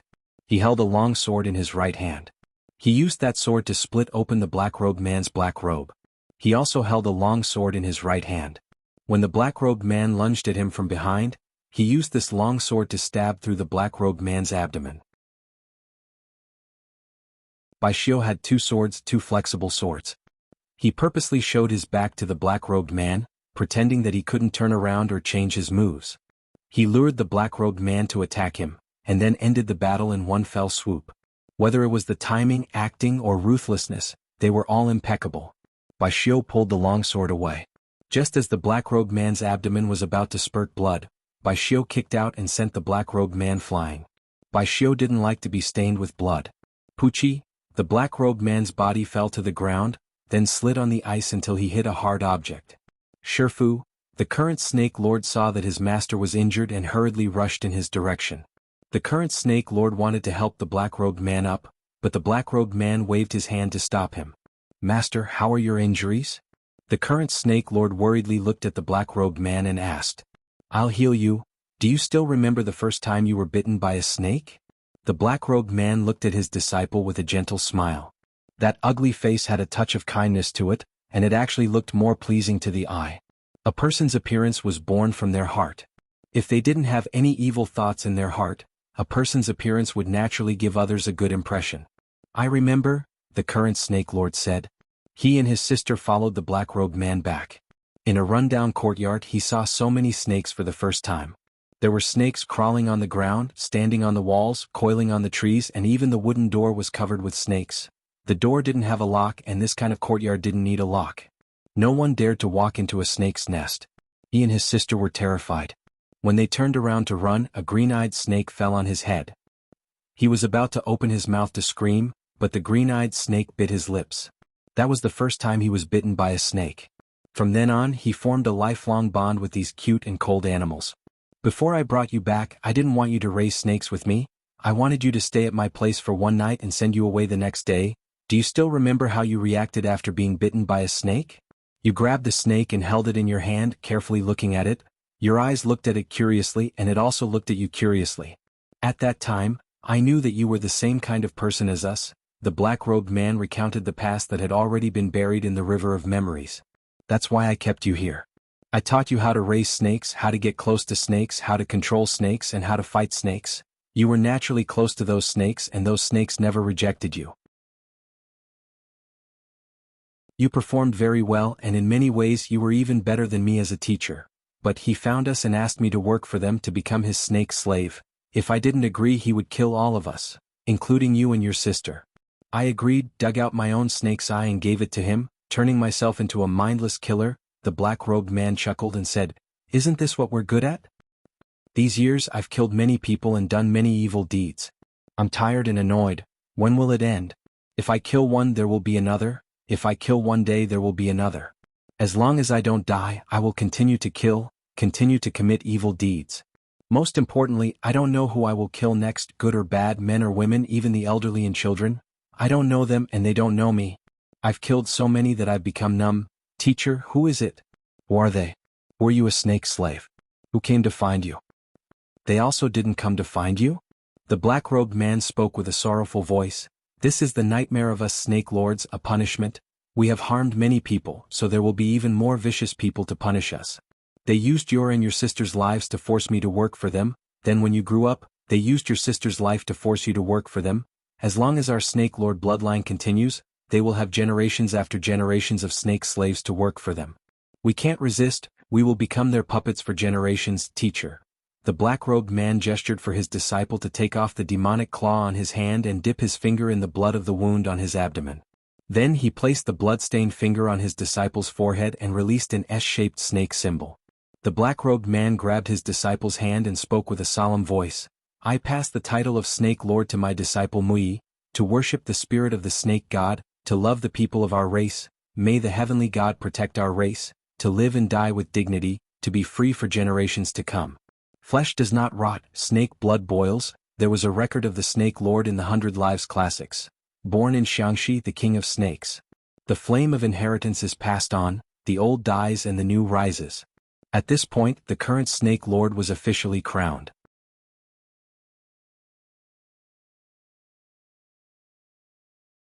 Chapter 437. The sky was getting darker and the wind was getting colder and colder. Even the snow that had stopped falling started to flutter again. Fang Yin had never hated winter in Yanjing so much. The car was stuck in the pit. Fang Yin could only run on his feet. The soles of his shoes were already worn out. Only the uppers tied to his ankles were a burden. He had already torn off the 2 rags. Fang Yin stepped on the ice with his bare feet. His bare feet collided with the surface of the ice, making a pa-pa-pa sound. His head was forward and his upper body was slightly bent, maintaining a high-speed charging posture. His face was stiff from the cold wind. His eyes were squinted from the snow. He was burning with anxiety, but his face was cold and calm. This was the most dangerous moment. This was the most important moment. The more dangerous and important it was, the more he couldn't make a single mistake. He ran too fast like a ghost in the wilderness. Screech! Fang Yan's body came to an abrupt stop. Because he was running too fast, his feet spun a circle on the spot to keep his body straight. In front of him stood a man in black with a black mask. "I'm assassin," the man in black said. Fang Yan didn't say anything and rushed toward the man in black. No one could stop him, be it the Fist King or assassin Yama or God. He had to save his father. He had to save his father. Unless his father died. Unless he died. The flame was passed on. The old died and the new was established. In other words, only when the old Snake King died would a new Snake King be born. The current Snake King naturally understood this. It was because his master had disappeared for many years that the outside world thought he was dead. That was why he was called Snake King. Of course, it was just a coronation among the people. He didn't get the blessing of the previous Snake King. Now, the black-robed man was dipped in God's blood, drew a snake talisman, and personally passed the position of Snake King to his disciple. This ceremony was simple and important. Master, the current Snake King, the only Snake King, grabbed his master's hand and shouted in a sorrowful voice. "You'll be fine. Nothing will happen to you. When you were not here, I also learned some medical skills and some voodoo. I can help you heal. You won't die. I can't let you die." He took out a bunch of medicine bottles from his pocket, uncorked them, and poured all the red and white powders onto the wound on his master's abdomen. His black clothes had long since been dyed a brownish red. Blood was flowing out of the wound. The Snake Lord waved his hand and said, "I won't die, I just want to put an end to it. Something should have been settled many years ago. But at that time I was still afraid, so I couldn't go that far. Master, you don't need to do anything. Whatever you want to do, I will do it for you. You just need to live a safe and peaceful life," the current Snake Lord said anxiously, like a drowning man grabbing onto the last piece of wood that could save his life. For the black-robed man, the current Snake Lord and his sister were his only family in this world. He had no love, no marriage, and didn't know what Taoism was. He had never experienced being waited for. The only people who had waited for him were the two little ones he picked up from the outside. So, when those people used their lives to threaten him, he dug out his own snake eye and gave it to them, using his life's worth to trade with them. He didn't have a family, but he longed for one. He didn't understand emotions, but he gave them his most sincere feelings. For the current Snake Lord, wasn't it the same? His sister was kidnapped, and he originally thought that she was her only family in this world. So he risked his life to kill Fang Yan. After the mission failed, he put down his dignity and personal reputation to negotiate with Fang Yan, begging Fang Yan to give him a chance. He didn't even hesitate to follow his master's old path and become someone else's snake slave. Snake slave, that was such a heavy and humiliating title. He didn't expect that he would eventually encounter such a dilemma. On one side was his master who gave him the snake eye, and on the other side was his master who saved him and taught him how to live. This mission was crueler than ever before. His sister's fate was unknown, and his master was about to leave him. These were the two remaining family members of the current Snake Lord in this world. How could the Snake Lord watch his master die without doing anything? The black-robed man climbed up from the ground with difficulty and said with a smile, "You have your own mission. Your mission is to live and save your sister. If one day you two get married and have a child, give him to a good family to raise, don't let him follow you to raise snakes. The Snake Lord's bloodline is too cruel." "Master," the black-robed man patted the Snake Lord's shoulder and prepared to leave. Thump, the Snake Lord knelt down. His head hit the ground heavily, and he kowtowed 3 times to the black-robed man. The black-robed man waved his hand and didn't turn around. "Are you leaving?" Bai Xiu stood in front of the black-robed man with his sword and coldly said, "I don't agree." He said he would kill the black-robed man, so he would kill the black-robed man. He must do what he said, even if he only said it to himself in his heart. Perhaps the black-robed man had his own tragic fate, or perhaps he had his own difficulties. But who cared? He ran into Swallow Fort's territory to commit murder and arson. This was a huge crime. He had to make him stay for Swallow Fort. Anyone from Swallow Fort who saw him must think of a way to make him stay. The black-robed man had his own family to protect, while Bai Xiu had his own standpoint to uphold.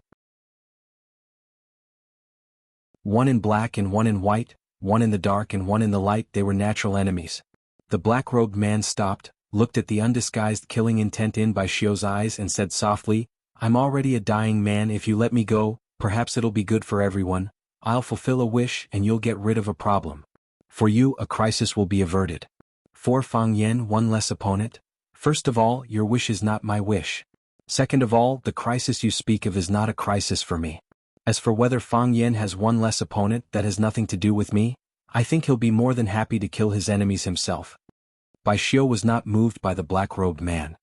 "You can't leave." He was a gentle person on the outside but stubborn on the inside. Once he made up his mind, he would not change it. Except for the one standing in front of him was his mister. His mister.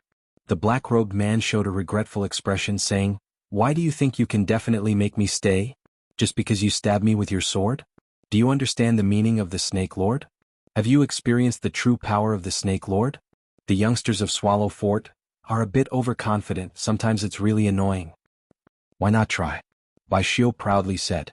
Bai Xiu's stab was extremely ruthless, piercing through the black-robed man's abdomen. Even after the Snake Lord poured all of his medicinal powder on the wound, it alleviated the black-robed man's injury. However, this was not enough to completely stop the bleeding. The black-robed man ignored the wound on his abdomen and took the initiative to rush towards Bai Xiu. Bai Xiu also stabbed forward with his sword, aiming for the black-robed man's chest. One was like a ferocious tiger hunting its prey, the other like a butterfly plucking flowers. One was fierce, the other light. Their bodies were about to collide in an instant. What was surprising was that the black-robed man was unarmed, and actually used his own flesh and blood to meet Bai Xiu. Whoosh whoosh whoosh, the long sword in Bai Xiu's hand trembled, producing a dozen or so sword sparks. The tip of the sword was like a snake's head, looking for the most suitable place to attack. The black-robed man punched out, his arm striking towards the long sword in Bai Xiu's hand. Whoosh, the wind from the punch was sharp and domineering. The flexible sword in Bai Xiu's hand changed from a stab to a slash. He only needed one slash to take away the black-robed man's arm. However, his eyes turned cold and he once again changed from a slash to a stab. The tip of the long sword once again let out a whooshing sound like a viper's tongue, stabbing towards the black-robed man's chest. It was as if he was purposely letting the black-robed man go. The black-robed man's fist blasted over, the wind from the fist blew by Xiu's long hair that was tied up into a bun. The long sword in by Xiu's hand stabbed into the black-robed man's chest, fresh blood gushing out along the blade. With every step the black-robed man took, that long sword stabbed in a little more. However, the black-robed man did not have the intention of stopping, still pouncing towards Bai Xiu fearlessly. A stance of wanting to fight to the death with Bai Xiu. His body was about to be pierced by the long sword very soon. Once again another hole was pierced through it. However, Bai Xiu did not let him have his wish. He kicked out, sending the black-robed man who was pouncing towards him flying. A few drops of fresh blood dripped onto Bai Xiu's wrist. A heart-wrenching pain came. The flesh on the back of that hand actually started to turn a charred black color. The Snake Lord actually turned his own body into a medicinal storehouse, and that red blood became a murderous poison. If Bai Xiu let him approach just now, most likely Bai Xiu's entire body would be corroded into charcoal because of being stained with his blood. But the black-robed man's body fell heavily to the ground. Crack! Fang Yixing, who had been lying on the ground with half of his body covered in snow, suddenly flipped over, raised the long sword in his hand high up, and stabbed it into the chest of the black-robed man who had fallen right next to him. Screech! The black-robed man's chest was stabbed, and his body that had just wanted to sit up weakly drooped down.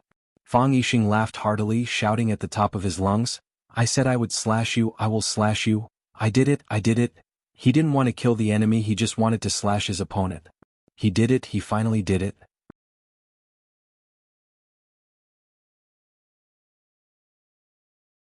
Chapter 438. Wuxia's proverb says, "The spear is the king of all weapons, the sword is the king of all weapons, and the rod is the leader of all weapons." The old drunkard was cleaning his spear. It was a silver spear, made of refined steel, the tip of the spear reflected a cold light. The old drunkard was good at using spears, but he rarely used them. The spear was heavy and slender, the spear's momentum was mighty and domineering. Once the momentum of the spear was connected, it would become an impenetrable spear formation. It fit the old drunkard's invincible image very well. However, the old drunkard hadn't used a spear for a long time, including when he crossed the East Ocean and challenged the 37 East Islands. Because he used his strength to the extreme, what he needed to learn now was how to save it. So he started using his sword or his fists. He had kept this phoenix spear for a long time, but after his meridians were destroyed in the battle with the dragon god, he never took it out again. The silver spear was covered in dust in the corner, so he took it out and cleaned it. The wooden door of the courtyard was pushed open. Fang Huwei was sitting in a wheelchair, looking at the old drunkard cleaning his spear in the room and asked, "Why are you cleaning your spear?" "The killing intent is too strong," the old drunkard said indifferently. "When the killing intent is strong, the spear can be used to show its power." Fang Huwei sighed softly and said, "Your body hasn't recovered yet, you can't use your strength, just rest well." Fang Yin went out, Fang Hao went out, Qing Xian also went out with his people. The heroes and warriors also went out. Fang Yin went out, Fang Hao went out, Zhao Qing went out, the heroes and warriors also went out, I can also go out. The old drunkard put the dusty handkerchief into his pocket, stood up with the spear in his hand, and as he passed by Fang Huwei he loudly said, "I'm not going out as Wuxia's Azure Dragon, I'm going out as a member of the Fang family. I don't have strength but I have martial arts. I don't have martial arts but I have brute force. I kill with blood, cut with knives. That will always be useful." Fang Huwei laughed and said, "Then let's go. I'll recite a poem for you." The old drunkard pushed open the back door of the courtyard and quickly disappeared in the snow. The old wooden door creaked as it was blown open and closed by the wind. Fang Huwei's voice was hoarse and sorrowful as he recited an ancient poem, 10 years Yen Fang drinking the Han River. They were both spinning wheels. "Regret that we met in the past, 3,000 miles away, 3,000 miles away. The heroic spirits of the universe are tranquil and generous, willing to serve in mere ink and brush. The ambition of a man wants a spear and a sword. Drunk in the autumn wind at the Yuan Gate, watching the setting sun and flags set in red. I love the snow on the edge of the clouds, a cold horn, the smooth sand and fine grass, a few points of flying swan." As Fang Huwei chanted, he slapped the handle of the wheelchair with his palm. His eyes passed through the wooden door and the courtyard wall to look into the distance. Fang but he palm he Fang he, but he was of, but he was Yen Fang. And the feelings of the lake and the sea, the friendship of the golden orchids, Don't regret that the jade cup is empty. Of gods. Of. Protect the return of the Fong family's children. Heavenly gods and great immortals, ancestors of the Fong clan, please ensure the return of the Fong clan's youngest daughter. Protect the return of the Fong family's children. Heavenly gods and great immortals, ancestors of the Fong clan, please ensure the return of the Fong clan's youngest daughter. Protect the return of the Fong family's children. Again and again, again and again. Like an old crow cawing, like a cuckoo crying blood. As expected of an assassin. He was very fast. It was so fast that it was unbelievable. The only flaw was that this idiot had chosen the black invisibility cloak for the sake of showing off. Did he not know that on the vast expanse of white snow, black was the most conspicuous color? Fang Yen felt very strange. How did the mastermind find so many experts to attack him? He was just a nobody, was it worth it? He already understood that this was an ambush aimed at him. Their target was not his father, Fang Yixing. Fang Yixing was just a scholar. To them he was just a useless person without any influence or compatibility. Why would they spend so much effort to kill him? Their target was Fang Yen. They wanted to harm Fang Yixing to lure Fang Yen out. To summon him out of Swallow Dock and then carry out a killing spree. Their goal was to kill Fang Yen. From the traps they had set up and the experts they had arranged, it could be seen that they would not stop until they achieved their goal. Fang Yen was the victim. He did not have any choice. If he could, he was willing to sacrifice everything, spend billions of his family's wealth, give up his dignity and honor. He was willing to kneel to this black-clothed man and the experts he might face next. As long as they were willing to let him go. As long as they gave him time to save his father. He had a very bad feeling in his heart. He was worried that his father had already died or was in trouble. He hoped that it was the latter. This was the best thing he could imagine at this moment. Fang Yan's eyes were blood red. He looked like a poisonous snake whose mind had been taken away by the fighting snake dance. He was so anxious that his face was red and his eyes were bloodshot. The assassin's attack failed again. The scimitar in his hand drooped down. It looked weak. His eyes that were covered by the black gauze were filled with shock and disbelief. There was actually someone who could avoid his cross slash? 1 slash, 10 slashes, 10 slashes. 10 slashes were unleashed in an instant. It sealed off all the routes of attack or retreat. How did he avoid it? He panted lightly. He used a special method to quickly adjust his breathing so that his body was in the best state. After every charge there would be a period of emptiness.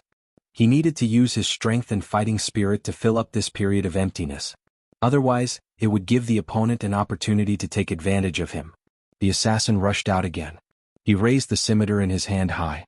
His body made gaudy and complicated movements in front of Fang Yen. Fang Yan's body rushed forward, straight into the saber array created by his dozens of slashes. When Fang Yen retreated again, the scimitar was in Fang Yan's hand. The saber was not stained with blood. It was as if it had never been used. A thin red line appeared on the assassin's neck. The thin line became thicker and thicker. Then blood spurted out. The assassin's eyes widened. Even now he still did not understand what had happened. What he did not know was that no matter how fast he was, he had to stop in Fang Yan's Tai Chi domain.